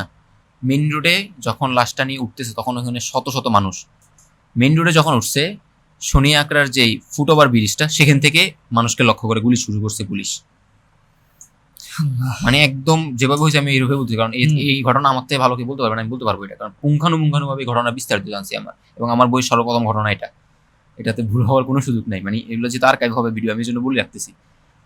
তো গুলি শুরু করছে, মানুষ বিচ্ছিন্ন হয়ে গেল। জানাজার পিছন থেকেই একজন শাহাদাত বরণ করছিল, বেফাকে যে চাকরি করতো শিহাবুদ্দিন। তো তারপরে কয়েকজন মিলে অনেক কষ্ট করে তারা মাতুয়াল কবরস্থানে গিয়ে দাফন করছে। তো শহীদ আহমদ আবদুল্লাহ, আমাদের 14 বছর ছেলে, শাহাদাত বরণ করছে এভাবেই। আচ্ছা, নর্মালি তো হচ্ছে জুলাইয়ে সবাই মনে করে যেটা, সেটা হচ্ছে যে দিনমজুর, রিক্সা চালক থেকে শুরু করে যারা নিম্ন শ্রেণীর তারাই বেশি প্রাণ দিয়েছে, এটা মানুষ মনে করে। তো শুধু কি তাই, নাকি অনেক এলিট ঘরানার বা হচ্ছে যাদের মোটামুটি আমরা ধরে নিই যে বড়লোক বা এই শ্রেণীর মানুষজন, এদেরও অনেকেই শাহাদাত বরণ করছে আমি যতদূর জানি। তো হ্যাঁ। এরকম ঘটনার ভিতরে তোমার নাড়া দিয়ে গেছে অনেক বেশি, এরকম কোনো ঘটনা থাকবে? হ্যাঁ, অবশ্যই নিম্ন শ্রেণীর, নিম্ন আয়ের মানুষরাই এই জুলাই গণঅভ্যুত্থানে সবচেয়ে বেশি জীবন দিয়েছে, কিন্তু সব ধরনের মানুষের জুলাই কন্ট্রিবিউট ছিল। হিন্দু, মুসলিম, বাচ্চা, বৃদ্ধ, ছেলে, মেয়ে, নারী, বয়স্ক নারী, সবাই। এমন কোনো সেক্টর নাই যে মানুষরা জীবন দেয় নাই। তো সেই জায়গা থেকে যদি আপনি আমাকে বলতে বলেন যে একটু মানে ভালো ঘরের সন্তান জীবন দিছে, এমন অনেকেই আছে। তো আমি এরকম একজনের ঘটনা বলি। ফেনীর ইশতিয়াক আহমেদ শ্রাবণের কথা বলা লাগে। সে ভালো ক্রিকেটার, খুব হ্যান্ডসাম একটা ছেলে। বলি, ইশতিয়াক আহমেদ শ্রাবণ আমাদের পরিচিত এক ফটোগ্রাফার ফ্রেন্ড আছে আমাদের। তো মানে তুমি যখনই ওই ঘটনার কথা বলো তখন আমার এটা মনে পড়ে যায়। ইশতিয়াক আহমেদ শ্রাবণ ফটোগ্রাফার, বেশ ভালো ছবি তোলে। তো ভালো ক্রিকেটার, স্টাইলিশ, হ্যান্ডসাম, মা বাবার একমাত্র ছেলে, তারপরে সব কিছুতে সে, তার পরিবার ভালোই, আমরা যখন গেছি আমাদেরকে অনেক মেহমানদারি করাইছিল। তো ইশতিয়াক আহমেদ শ্রাবণ ভালো ঘরের সন্তান, আন্দোলন শুরু থেকে ছিল, মায়ের উন্নাম মাথায় বেঁধে সে আন্দোলন করছে এবং 4 আগস্ট মহিপালের গণহত্যায় সে শাহাদাত বরণ করছে। এরপরে এরকম ভালো পরিবারের জাহিদুজ্জামান তানভীর আছে, তারপরে খালিদ হাসান সাইফুল্লাহ সে আছে, অনেকে আছে। একজন ফটোগ্রাফার ছিল প্রিয়, তাহের জামান তাহির প্রিয়। জামান প্রিয় আছে। ভালো ঘরের সন্তান অনেক মুগ্ধ আছে, অনেক ভালো ঘরের সন্তানরা শহীদ হয়েছে। ত্যাগ, অনেক ত্যাগ। শাকিল শাকিল 18 জুলাইয়ের উত্তরা শহীদ, ভালো পরিবারের সন্তান, মা বাবার একমাত্র সন্তান, ওর পুরো বংশের একমাত্র সন্তান। ওর বংশের কোনো মানে চাচাতো ভাই মামতো ভাই কেউ নাই, একটাই ছেলে, শাকিল 18 জুলাই শাহাদাত বরণ করছে উত্তরাতে। ও শাহাদাত বরণ করার আগে শাকিলের একটা স্মৃতিময় কথা আমি বলি, কোথাও হয়তো এটা বলা হয় নাই, হ্যাঁ বলা হয় নাই। উত্তরাতে টঙ্গী কলেজ গেট আছে, ওইটার সামনে একটা ফুট ওভার ব্রিজ আছে। ওই ব্রিজটা তৈরি করছে, মানে যখন হয়েছিল এই ব্রিজটা তৈরির পিছনে পুরা কারিগর ছিল শাকিল। শাকিলের বন্ধুত্ব থেকে আমরা ইন্টারভিউ নিয়েছিলাম। তো শাকিল হচ্ছে যে কোনো আন্দোলন সংগ্রামে সর্বপ্রথমে কাতারে থাকতো এবং সে আন্দোলন সে লিড দিত। তো যখন টঙ্গী কলেজের প্রায় সময় ওই রাস্তায় কিন্তু কেউ না কেউ দুর্ঘটনায় মারা যেত, ওখানে প্রচুর অ্যাক্সিডেন্ট হইতো। পরে কি নাম আমার মনে আসতেছে না এখন, একটা ছেলে এরকম অ্যাক্সিডেন্ট করে মারা যাওয়ার পরে শাকিল এটা মানিয়ে নিতে পারে না। শাকিল হচ্ছে ছাত্রদেরকে সমন্বয় করে আন্দোলন শুরু করছিল একটা ফুট ওভার ব্রিজের জন্য। কিছুদিন পরে ফুট ওভার ব্রিজ তৈরি হয়েছে। ফুট ওভার ব্রিজটা আছে, শাকিল আজকে আমাদের মাঝে নাই, ভালো ঘরের সন্তান, অনেকের জীবন দিস। 20 থেকে 25 বছর পর যদি কোনো একটা ছাত্রকে তুমি 3 জনের নাম বলতে চাও জুলাই আন্দোলন, জুলাই নিয়ে, যে জুলাইকে বোঝাইতে, কোন 3 জনের নাম তুমি বলবা যে এই 3জনকে আমি, এই 3জনের নাম বলে আমি জুলাইকে বোঝাইতে পারবো? 20-25 বছরের সময় কিন্তু টাইম লাইনটা অনেক বড় এবং জুলাই মানে ইতিহাস বেশ বিকৃত হয়। তো এই জায়গায় তোমার কাছে মনে হয় যে যাদের নাম না বললেই নয়, এরকম কারা আছে? আমি আমি আমি 3 জনের নাম বলবো না, আমি 3টা জায়গার নাম বলবো, একটা হচ্ছে আমি বলবো যাত্রাবাড়ির কথা, আমি উত্তরার কথা বলবো এবং আমি গাজীপুরের কথা বলবো। গাজীপুর হচ্ছে আমার কাছে পিছিয়ে পড়া সবচেয়ে, মানে পিছিয়ে পড়ছে জায়গাটা এটা। এখানে যারা শাহাদাত বরণ করছে তাদের গল্পগুলো উঠে আসে নাই, কোনো কাজই হয় না এগুলো নিয়ে। উত্তরাতে সাংগঠনিকভাবে যাত্রাবাড়ির কিছু ঘটনা সাধারণ গাজীপুরের সমাজে, ঘটনা এমনিতেই খুব একটা সামনে আসে নাই। এরকম কোনো ঘটনা তোমার মনে হয় যে খুব মর্মান্তিক? মর্মান্তিক, অনেক মর্মান্তিক ঘটনা গাজীপুরে আছে। গাজীপুরের সবচেয়ে মর্মান্তিক ঘটনা আমার সামনে হচ্ছে শহীদ মাজিদুলের। শহীদ মাজিদুল গাজীপুর মাওনার থেকে হালকা সামনে একটা মসজিদ আছে বামে একদম, এখনো মসজিদ অক্ষত আছে। ওই মসজিদের মুয়াজ্জিন ছিল, কিছুদিন আগে মাত্র জয়েন করছে, হাফেজ মাজিদুল। সে হাফেজ। তো আন্দোলনের শুরু থেকে ছিল। 5 আগস্ট যখন ওখানে বিজিবিরা রাউন্ডের পর রাউন্ড গুলি করতেছিল মানুষকে, তো সে দৌড়ে গিয়ে মসজিদে ঢুকছে। মসজিদে ঢুকে 2 তলায় দাঁড়াইছে, জানলা দিয়ে দেখতেছে। বিজিবি এত পাড়াতাড়ি গুলি করছে, একটা না 3টা বুলেট, হ্যাঁ 3টা বুলেট এসে জানলা ভেদ করে তার পেটে, তলপেটে গাঁতি গেছে, সাথে সাথে পড়ে গেছে। আপনি ইমেজিন করেন একটা ব্যক্তি, সে মসজিদের 2 তলায় ভিতরে, একদম ভিতরে মসজিদের ফ্লোরের ভিতর পড়ে গেছে। মোটা সোটা ছিল অনেক মাজিদুল, দেখলেই বুঝবেন, ছবি টবি সব আছে। তো এরপরে সে পড়ে যাওয়ার পর সেখানে রক্ত ভেসে গেছে মসজিদের ফ্লোর, একটা মানুষের রক্তে, এবং মানুষটাকে ওই মসজিদের মুয়াজ্জিন। এরপরে ক্রাইসিসটা মূলত মাজিদুলের এরপরে হয়েছে। ওকে ওখান থেকে ময়মনসিংহ মেডিকেল হাসপাতালে নিয়ে যাওয়া হয়, যেহেতু সে ময়মনসিংহের ছেলে। সেখানে 5 দিন ট্রিটমেন্ট নেওয়ার পরে 10 আগস্ট শাহাদাত, 10 আগস্টই মনে হয়, আমি একটু শিওরলি বলতে পারতেছি না, মানে মাথায় নেই আর কি এখন। 10 আগস্ট শাহাদাত বরণ করছে হয়তো। তো এই 10 আগস্ট না, একটু পরে আশা করি, মানে এরকমটা হয়েছিল ঘটনাটা। নিয়ে যাওয়ার পর তাকে চিকিৎসা দেওয়া হয়েছে। চিকিৎসকরা বলছে যে আমরা সবকিছু ঠিক করে দিছি, সিলে টিলে করে দিছি, আর সমস্যা হবে না, আপনার বাসায় নিয়ে যান। বুঝছেন? বাসায় নিয়ে যাওয়া হয়েছে। বাসায় মাজিদুল এত পাগলের মতো চিল্লাতো, কাঁদতো, আর ময়মনসিংহের ভাষায় বলতো, ভাষাটা মানে বলতে পারতেছি না, মানে এরকম বলতো যে আমার পেটের ভিতরে এখনো গুলি রয়ে গেছে, আমার অনেক কষ্ট হইতেছে, কিন্তু ডাক্তাররা বলছে গুলি বের করে সিলাই করে দিছে, আর সমস্যা নাই। মা বাবা বলতো আরে বাবারে বাই করছে, ধৈর্য ধর, ঠিক হয়ে যাবে। মানে দিন রাত পাগল মতো চিল্লাইতো এবং মানে ভেড়ার মতো ভ্যাঁ ভ্যাঁ করে কাঁদতো। বলতে খারাপ লাগতেছে, কিন্তু এরকমটা হয়েছিল। আমাদেরকে বর্ণনাটা এভাবে দিছে ওর বাবা, ওর দুলা ভাই। এরপরে শাহাদাত বরণ করছে। সার্চের পরে যখন পোস্টমর্টম করা হয়েছে তখন দেখতেছে আসলে তার পেটের ভিতর বুলেট ছিল। ওই বুলেটের মধ্যে বারুদ থাকে, বারুদের বিষটা তার অনেক কষ্ট দিতে থাকে। পরে গাজীপুরে আরো ঘটনা আছে, গাজীপুরে অনেক ঘটনা আছে। ওখানে বিজিবিরা যেভাবে গুলি করছে, মানে গাজীপুরে মানুষ যদি ওই গাজীপুরের জায়গাটাতে মাওনা, আবদার মোড়, ওই জায়গাগুলোতে বিজিবির গাড়িগুলোকে আটকায় না দিত, ওই বিজিবির গাড়িগুলো কিন্তু ঢাকায় ঢুকতেছিল। তারা রীতিমতো ঢাকায় গণহত্যা চালাইতো। উত্তরা, যাত্রাবাড়ি, গাজীপুরের ঘটনা, মোহাম্মদপুরের কিছু ঘটনা, এগুলো আমি জায়গা ভিত্তিক আমি আমার সামনের প্রজন্মকে জানাইতে চাই, যাতে জুলাই জীবিত থাকে। এটা নিয়ে তুমি আলাদা করতে পারো যে এই জায়গা ভিত্তিক কাজ প্ল্যান আছে, জেলায় ভিত্তিক প্ল্যান আছে। বা তুমি তো মোটামুটি অনেক ডকুমেন্টেশন করছো, মোটামুটি অ্যারাউন্ড কতগুলো পরিবারের ডকুমেন্টেশন করছো, আর তাদের সাথে সবার সাথে যোগাযোগ আছে? হ্যাঁ, সবার সাথে যোগাযোগের জায়গাটা ঠিক আছে। এখানে আমার আসলে কাজের কোনো, আমি আসলে খুব একাডেমিক লোক না, তো তো আমার কাজের গুলো গুছানো হয়নি। এটা আমার কাছে আফসোস লাগে, যদি গুছানো হতো আমি আরো বিস্তার কিছু আপনাদের সামনে উপস্থাপন করতে পারতাম। যেটা হয়েছে, আমি প্রথমে গেছি হচ্ছে তাদের আর্থিক সাহায্য সহযোগিতার জন্য। তখন আমার প্রায় 200-র কাছাকাছি পরিবারের কাছে পৌঁছানো হয়েছে। তারপর আমি গেলাম জুলাই জাদুঘরের কাজে। জুলাই জাদুঘরে আমার প্রায় 120+ শহীদের বাসায় পৌঁছানো হয়েছে। এরপরে আমি বিভিন্ন সময় অনুদান নিয়ে বিভিন্ন খাতে পরিবারের কাছে গেছি, অনেকের কাছে যাওয়া হয়েছে। তো এই বিভিন্ন কারণে যাওয়া হয়েছে, তো ডকুমেন্টেশনের কাজটা বেশি হয়নি। ডকুমেন্টেশনটা আমরা করছি, মানে ভিডিও আকারে আমাদের কাছে সেভ রাখার কাজটা আমরা শেষ 3 মাস করছি।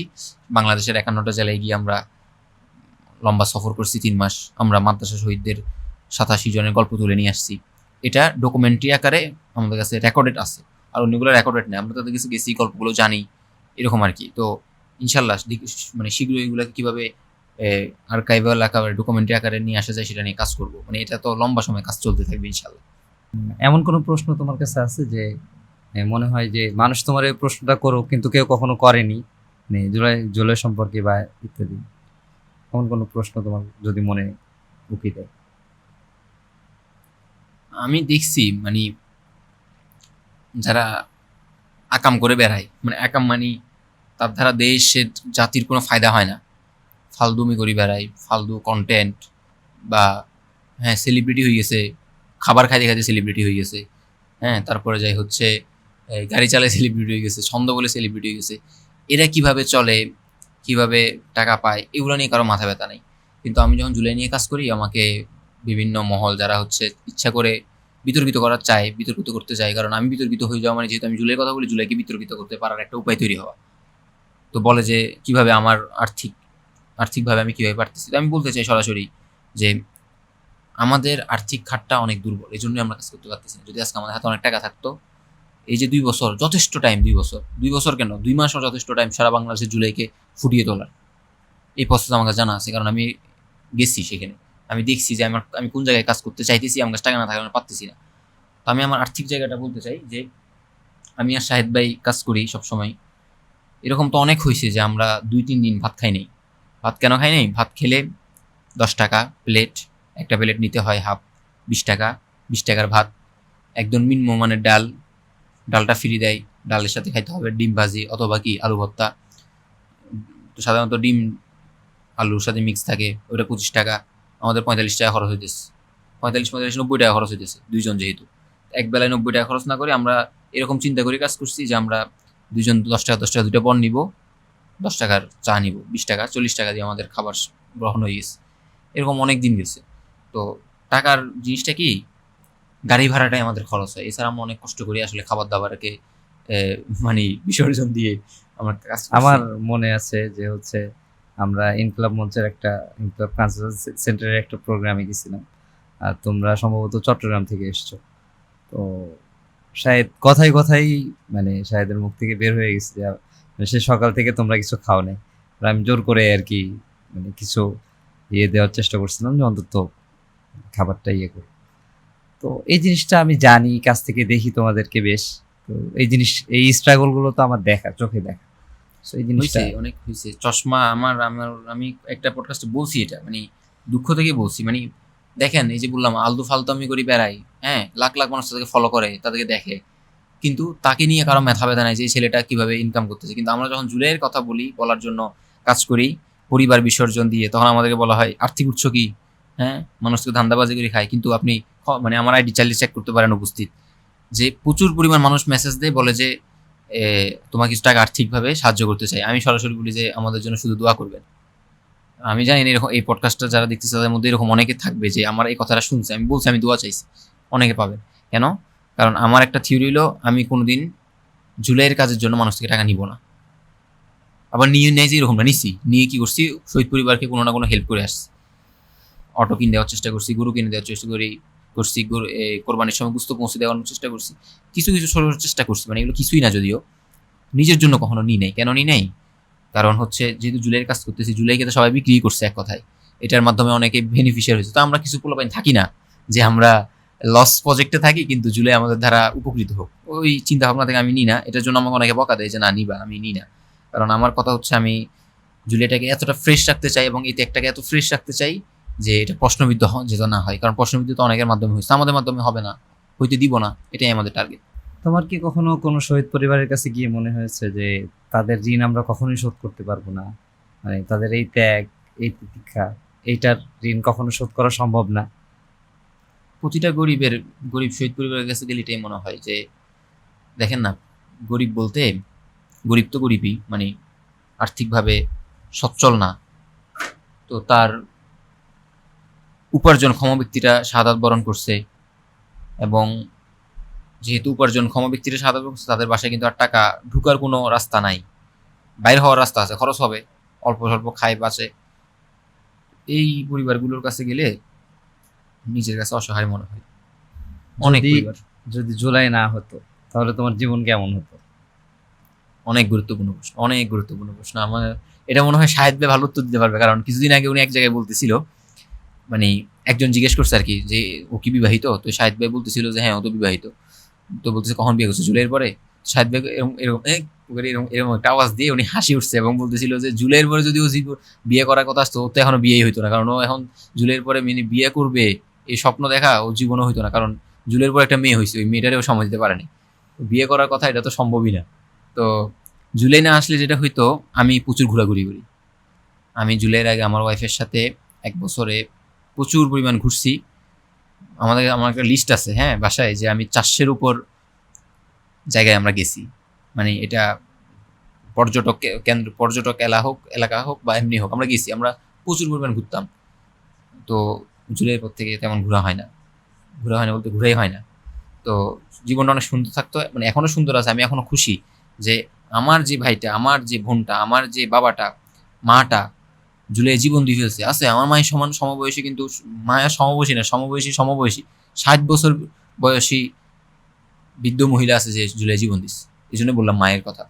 সবাই তারা যারা জীবন দিছে তাদের ত্যাগ তিতিক্ষার কথা বলতে বলতে আমি নিজেকে খুশি মনে করি। এবং আমার চেহারার মধ্যে আমাকে অনেক জায়গায় গিয়ে আমাকে বক্তব্য দিতে বলে, দেওয়ার আগে আমি চুপচাপ বসে থাকি কতক্ষণ, তো তারা তো আমাকে দেখে, তারা বলে যে ভাই আপনার চেহারা এরকম গম্ভীর কেন? তো আমি তাদেরকে বুঝাতে পারি না যে মানে আমার হাসিটা একটু উড়ে গেছে, আমার ভিতরে এখন একটা শুধু আগুন জ্বলে, যে আগুনটা জুলাইয়ের আগুন।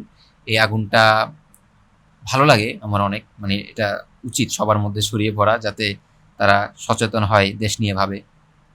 এই আগুনটা হাদি ভাইয়ের মধ্যে ছিল। হাদি ভাই তো একবার সরাসরি বলছিল যে কিছু পাগল থাকবে, কিছু পাগল হওয়ার চেষ্টা করা আর কি।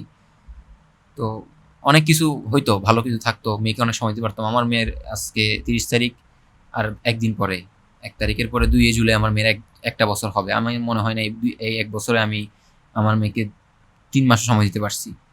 3 মাসের মধ্যে হয়তো 1 মাস ওই যে লিখছি বইটা, তখন বাসায় ছিলাম, ওইটাই। আমি শাহিদ ভাইকে এবার বললাম যে ভাই প্রতিবার তো আমরা গিয়ে 1-2 দিন থেকে আমরা আবার কাজে নেমে পড়ি, বাংলাদেশের বিভিন্ন জেলায় চলে যাই, তো খারাপ লাগাটা কাজ করে না। কিন্তু এখন ওই যে 1 মাস লিখছি বাসায় বসে, এই সময়টা মেয়ের সাথে একটু বেশি সময়, লম্বা সময় কাটাই ফেলছি। এখন যখন এখানে আসি, মানে আজকে তো প্রায় 1 সপ্তাহের উপর হবে আমি মেয়েকে দেখি না। এখন একটু মানে কষ্ট লাগতেছে, মানে মেয়ের প্রতি একটা মায়া জন্মায় গেছে, তো একটু কষ্ট লাগা শুরু হয়েছে যে তাকে দেখতে ইচ্ছা করে। তো আমি শুরু থেকে চেষ্টা করতেছিলাম যে আমার মেয়ের প্রতি মায়া জন্মাবো না, কারণ তার প্রতি মায়া জন্মালে আমার তার সাথে থাকতে ইচ্ছা করবে। কারণ আমার মেয়েটা অনেক পরীর মতো বানাইছে আল্লাহ তাআলা, খুব সুন্দর সে, আমার মানে আমার মতো একদম দেখতে। আমি তো সুন্দর না, ও অনেক সুন্দর। তো মায়া জন্মানোর চেষ্টাটা আমি করি নাই কখনো, কিন্তু এখন একটু যেহেতু ছিলাম কিছুদিন, একটা এক মাস জন্মে যায় এটা, জন্মে বাবা যায়। বাবার ভিতরে সন্তানের প্রতি মায়া আল্লাহ তো দিয়ে রেখেছেন, এটাই হয়েছে। ইগনোর করার ক্ষমতা আমাদের নাই। তো তোমার এই ক্ষেত্রে মানে এই প্রসঙ্গে আমার প্রশ্ন ছিল, তো মানে আলাপটাই এই প্রসঙ্গে চলে আসছে। সেটা হচ্ছে যে জুলাইয়ের পরে যে শিশুরা জন্ম নিচ্ছে, আমার শিশু, আমার বাচ্চাও জুলাইয়ের পরেই। তো এই শিশু যদি তুমি মনে করো, তোমার মেয়ে বলো, আমার ছেলে বলো, বা পরবর্তী প্রজন্ম, তারা জুলাইকে কিভাবে মনে রাখতে পারে? তোমার কাছে কি মনে হয় যে কিভাবে মনে রাখতে পারে, যে তাদের কাছে একটা এক্সাম্পল থাকতে পারে? এটার জন্য আমাদের প্রচুর পরিমাণ স্বচ্ছ ছেলে, ত্যাগী ছেলে, স্বচ্ছ ছেলে, 1 টাকাও মানে মানুষ থেকে খাবে না, জনগণের টাকা জনগণের, এরপরে মানে নিজের জীবনের বিনিময়ে নিজের পরিবার ছেড়ে অনেক ছেলে তৈরি হইতে হবে যারা জুলাইকে টেনে নিয়ে যাবে। এটা রাষ্ট্রীয়ভাবে সম্ভব না, এটা সাংগঠনিকভাবে সম্ভব না। আমাকে বলা হলো যে সাধারণ সমাজ থেকে জুলাইয়ের কাজগুলো করো, আমি বলছি ভাই সাংগঠনিকভাবে জুলাইকে জীবিত রাখা যাবে না, কারণ এখানে স্বচ্ছতার প্রশ্ন আসবে। কিন্তু কিছু ছেলেপেলে তৈরি হয়ে যাওয়া দরকার যারা স্বচ্ছতার সাথে ত্যাগের সাথে জুলাইকে টেনে নিয়ে যাবে। কার কাছে? সামনের প্রজন্মের কাছে। আমাদের লড়াইটা এরকম। আমরা এখন যে বই লিখতেছি, এই বইটা এখনকার প্রজন্ম থেকেও বেশি আমি চাই আমার সামনের প্রজন্মের কাছে নিয়ে যেতে, কারণ প্রজন্মে থেকে প্রজন্ম গল্প ছড়ানোর মধ্য দিয়েই স্পিরিট জীবিত থাকে, সততা জীবিত থাকে। জুলাই যে কি কারণে হয়েছে সেটা জীবিত থাকবে। জুলাই হয়েছে হচ্ছে অবকাঠামোগত পরিবর্তনের বিরুদ্ধে, দেশের সব সিস্টেম ভেঙে পড়ছে এই সিস্টেমের বিরুদ্ধে। এই সিস্টেমটাকে জিতিয়ে রাখার জন্য, এই সিস্টেমে পরিবর্তন আনার জন্য জুলাইকে জীবিত রাখতে হবে, পরবর্তী প্রজন্মের কাছে নিয়ে যেতে হবে। সাধারণ আলেম সমাজের কথা যেহেতু টান নাই, তাহলে এখানে প্রশ্ন করি যে মানুষ প্রশ্ন করবে, মানে এখন হোক 5 দিন পরে হোক, যেহেতু দায়িত্ব পেয়েছো, দায়িত্ব নিয়েছো, তো সাধারণ আলেম সমাজ শহীদদের জন্য কি কি করেছে এবং সামনেও কি প্ল্যান আছে তোমাদের? ভালো প্রশ্ন। সাধারণ আলেম সমাজের সাথে আমি নভেম্বর থেকে যুক্ত, 25 সালের। এর আগেও সাধারণ সমাজ আমি না থাকা অবস্থায়ও অনেক ভালো কাজ করেছি। এর মধ্যে সবচেয়ে আমি মানে সাধারণ সমাজের বাহিরের তা বা তাদের বিরোধী কেউ হয়ে যদি শুকরিয়া আদায় করতে চাই, যেটা করব সেটা হচ্ছে তারা মাদ্রাসা রেসিডেন্স ডে নিয়ে এসেছিল সরকার থেকে। দেখেন, আজ থেকে 15 বছর পর তো বলা হবে যে জুলাই ভার্সিটির ছাত্রদের, কারণ পাবলিক বিশ্ববিদ্যালয় দিন আছে, প্রাইভেট বিশ্ববিদ্যালয় দিন আছে। তো যদি মাদ্রাসা ছাত্রদের একটা দিন না থাকতো তাহলে তো তারা মাইনাস খাই যেত। আর আমি আমি সারা বাংলাদেশ ঘুরে মাদ্রাসা ছাত্রদের গল্প নিয়ে আসছি, কিন্তু অন্য কোনো আন্দোলন কিরকম হয়েছে মাদ্রাসা ছাত্রদের গল্প কেউ লিখে নিয়ে আসছে? যার কারণে আমাদের 13 সালের কোনো শহীদদের সঙ্গে জানি না, 21 সালের শহীদদের সঙ্গে জানি না, 71 সালের এতগুলো আলেম জীবন দিল তাদের সম্পর্কে জানি না, 40 বছর পরে এসে লিখতে হইতেছে আলেম মুক্তিযোদ্ধাদের খোঁজে। বিষয়টা এমন হয়েছে না? তো আমি তো দাঁড়াই গেছি, আমি চেষ্টা করছি দাঁড়াই যাওয়ার, আমাদের চেষ্টাটা আল্লাহ কবুল করুক। তো আমি যদি না যাইতাম বা আমি এখানে না থাকতাম, তাহলে যেটা হইতো 15 বছর পরে মাদ্রাসাদের কোনো অবদানই থাকতো না। কিন্তু আমি লিখেছি, সাধারণ আলেম সমাজ সরকারিভাবে একটা দিন নিয়ে এসেছে, যার কারণে জুলাইটা এস্টাবলিশ, সামনের প্রজন্ম এবং 15 বছর পর 50 বছর পর মাদ্রাসা ছাত্রদের অবদানটা এস্টাবলিশ হওয়ার পিছনে সাধারণ সমাজের অনেক বড় একটা ত্যাগ ছিল। এটার জন্য আমি তাদেরকে সাধুবাদ জানাতে চাই। সামনের প্ল্যান? সামনের প্ল্যান তো অবশ্যই আমি এই মুহূর্তে, আমাকে অনেকে জিজ্ঞেস করে, এটা উত্তর দিয়ে ফেলি যে আমি সাধারণ সম্পাদকের দায়িত্ব কেন নিয়েছি। আমি তো বয়সে কম, এখানে আরো যোগ্য ব্যক্তিরা ছিল। কিন্তু সত্যি বলতে যখন সাধারণ সমাজের অনেকটা কাজ পিছিয়ে গেছিল তখন কিন্তু ছিল না। এখন অনেকে প্রশ্ন করে যে আপনি সাধারণ সম্পাদক কেন হয়েছেন, কিন্তু তখন সাধারণ সম্পাদক হওয়ার জন্য 2 জন আগিয়ে আসেন। যদি আগে আসতে হলে আমার আগে আসতে হতো না। আমাকে যখন অফার করা হয়েছে তুমি ভাইটাল 4 পদের 1 পদ নাও, আমি সরাসরি বলছি আমি ভাই আমার বয়সের দিকে তাকিয়ে এটা হয় না, একটা ভারত্ব তো লাগে একটা পদের জন্য। কিন্তু এগুলো পরে ডিনাই করার পরে সহ সম্পাদক কোনো একটা পদে যাব, এরকম একটা আলোচনা চলতেছিল। তখন হচ্ছে জিনিসটা আরো ক্লিয়ার হইলো এবং আমাদের কাজ নিয়ে আমি আরো চিন্তা করলাম। আমি ভাবলাম যে ঠিক আছে, আমি অ্যাকসেপ্ট করি। অ্যাকসেপ্ট করার পর আমার সাধারণ সম্পাদক দায়িত্ব দেওয়া হলো। এবার এই কথাগুলো কেন বললাম, আমি সাধারণ সম্পাদক হয়ে কি কাজ করতে চাই বা এই দায়িত্বটা কেন নিলাম? 2টা জিনিস। আমি জুলাই নিয়ে কাজ করব, এটা অবশ্যই, কিন্তু আমার একটা আক্ষেপের জায়গা আছে। এই আক্ষেপের জায়গা থেকে আমার বইয়ের প্রথম অধ্যায়ের নাম বৈষম্য বিরোধী ছাত্র আন্দোলন, যে বৈষম্য আমাদের। তো বৈষম্য বিরোধী ছাত্র আন্দোলন, যে বৈষম্য আমাদের, 2টা জিনিস। তো বৈষম্য বিরোধী ছাত্র আন্দোলন পাশ করে গেছে, বিজয় আসছে, কিন্তু যে বৈষম্য আমাদের সেটা বিজয় আসে নাই। তো ওই বিজয়টা আনার জন্য আমি দায়িত্বটা নিছি। আমি কওমি তরুণদেরকে ঐক্যবদ্ধ করতে চাই, সারা দেশব্যাপী যে কওমি তরুণরা আছে, স্বপ্নবাজ কওমি তরুণরা আছে, যারা আমাদের কওমি ধারা থেকে বিলং করে প্রচুর পরিমাণ তারা এই দেশের জন্য কাজ করার সুযোগ আছে। সুযোগ বলতে সে পারবে চাইলে, কিন্তু তার সুযোগটা তৈরি হচ্ছে না, তৈরি করে দেওয়ার কেউ নাই। তার জন্য আমি তৈরি করে দেওয়ার জন্য আমি কাজ করতে চাই। তো কওমি তরুণদেরকে ঐক্যবদ্ধ করা, এটা আমার একটা টার্গেট। আরেকটা টার্গেটের কথা হচ্ছে আমি সারা দেশব্যাপী সাধারণ সমাজ যেহেতু গুছাবো, সারা দেশব্যাপী আমি কমিটি দিব। তো 7 দেশব্যাপী কমিটি দেওয়ার পর হয়তো আমি আর সাধারণ সম্পাদক হিসেবে আমি দায়িত্ব পালন করবো না, এটা আমার একটা ইচ্ছা। কারণ এটার জন্য আরো ভালো পদের লোক তখন তৈরি হয়ে যাবে। আমি যখন দায়িত্ব নিই তখন কেউ ছিল না, কিন্তু তখন তৈরি হয়ে যাবে। তো তৈরি হয়ে যাওয়ার পর আমি এটা থেকে পদত্যাগ হয়তো সরে আসবো, পদত্যাগ না, কারণ সাধারণ সমাজের সাথে আমার হৃদয়ের সাথে এটা আমার বন্ধন, কারণ এটা জুলাইয়ের ব্যানার, এটা অনেক সম্মানিত বিষয় এই জায়গায় এই সাধারণ সম্পাদক হিসেবে দায়িত্ব পালন করা। তো যেটা করব, যেহেতু আমি নিজে কমিটিগুলো দিয়েছি, সেই জায়গার প্রতিটা জেলায় জেলায় আমি কিছু ছেলে পেলে তো তৈরি করতে পারবো যারা হচ্ছে জুলাইয়ের জন্য কাজ করাতে পারবো। তো আমি এখন কোনো একটা কিছু করতে হলে নিজে দৌড়ে যাইতে হইতেছে, কিন্তু তখন কল দিয়ে ভাই আমাকে একটু এই বিষয়ে হেল্প করেন, জুলাইয়ের এই পরিবারটার জন্য এটা করেন, সে করে দিবে। এই দুইটার কারণে একটা হচ্ছে কর্মীদের ন্যায্য অধিকার, তাদেরকে ঐক্যবদ্ধ করা, আর একটা হচ্ছে জুলাইয়ের কাজটাকে বিস্তীর্ণ করার জন্য আমি দায়িত্বটা নিয়েছি। এবং আমাকে হাদি ভাইয়ের একটা কথা আছে এটার মধ্যে, এবং এটা আমাকে একজনে বলেছিল, একজন বড় মাপের ব্যক্তি, যে তোমাকে এমন একটা ইনস্টিটিউট তৈরি করে দিয়ে যাইতে হবে যাতে তুমি মারা গেলেও তোমার জুলাইয়ের আইডিয়াটা মারা না যায়। আমি মারা গেলে, আমার আইডিয়া মারা গেলে তো লাভ হইল না, আমাকে এমন একটা কিছু তৈরি করতে হবে যেটার মাধ্যমে আমার আইডিয়াটা না মারা যায়। আমি এটা প্ল্যান করছি যে আমি যদি মারাও যাই, জুলাইয়ের প্রতি আমার যে বাসনা, আমার যে ত্যাগ, জুলাইয়ের গল্পকে সামনের প্রজন্মের কাছে নিয়ে যাওয়া, জুলাইকে অক্ষুণ্ণত রাখা, জুলাইকে জীবিত রাখা, এই ত্যাগটা যাতে আমি মারা গেলেও আরো বাংলাদেশের 64 জেলায় শত শত ছেলে পেলে কইমাতে থাকে যারা টেনে নিয়ে যাবে, তাদেরকে তৈরি করা। এই জন্যই আমি কাজটা করে যাইতে চাই। অনেকেই বলে জুলাই নাকি শাপলার সিলসিলা। তো তোমার কি মনে হয় যে জুলাই কি আসলেই শাপলার সিলসিলা কিনা?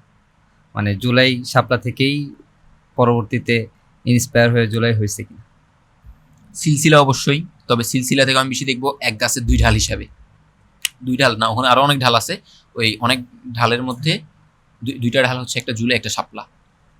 হ্যাঁ, শাপলায় ছাত্ররা জীবন দিয়েছে, মানুষ জীবন দিয়েছে।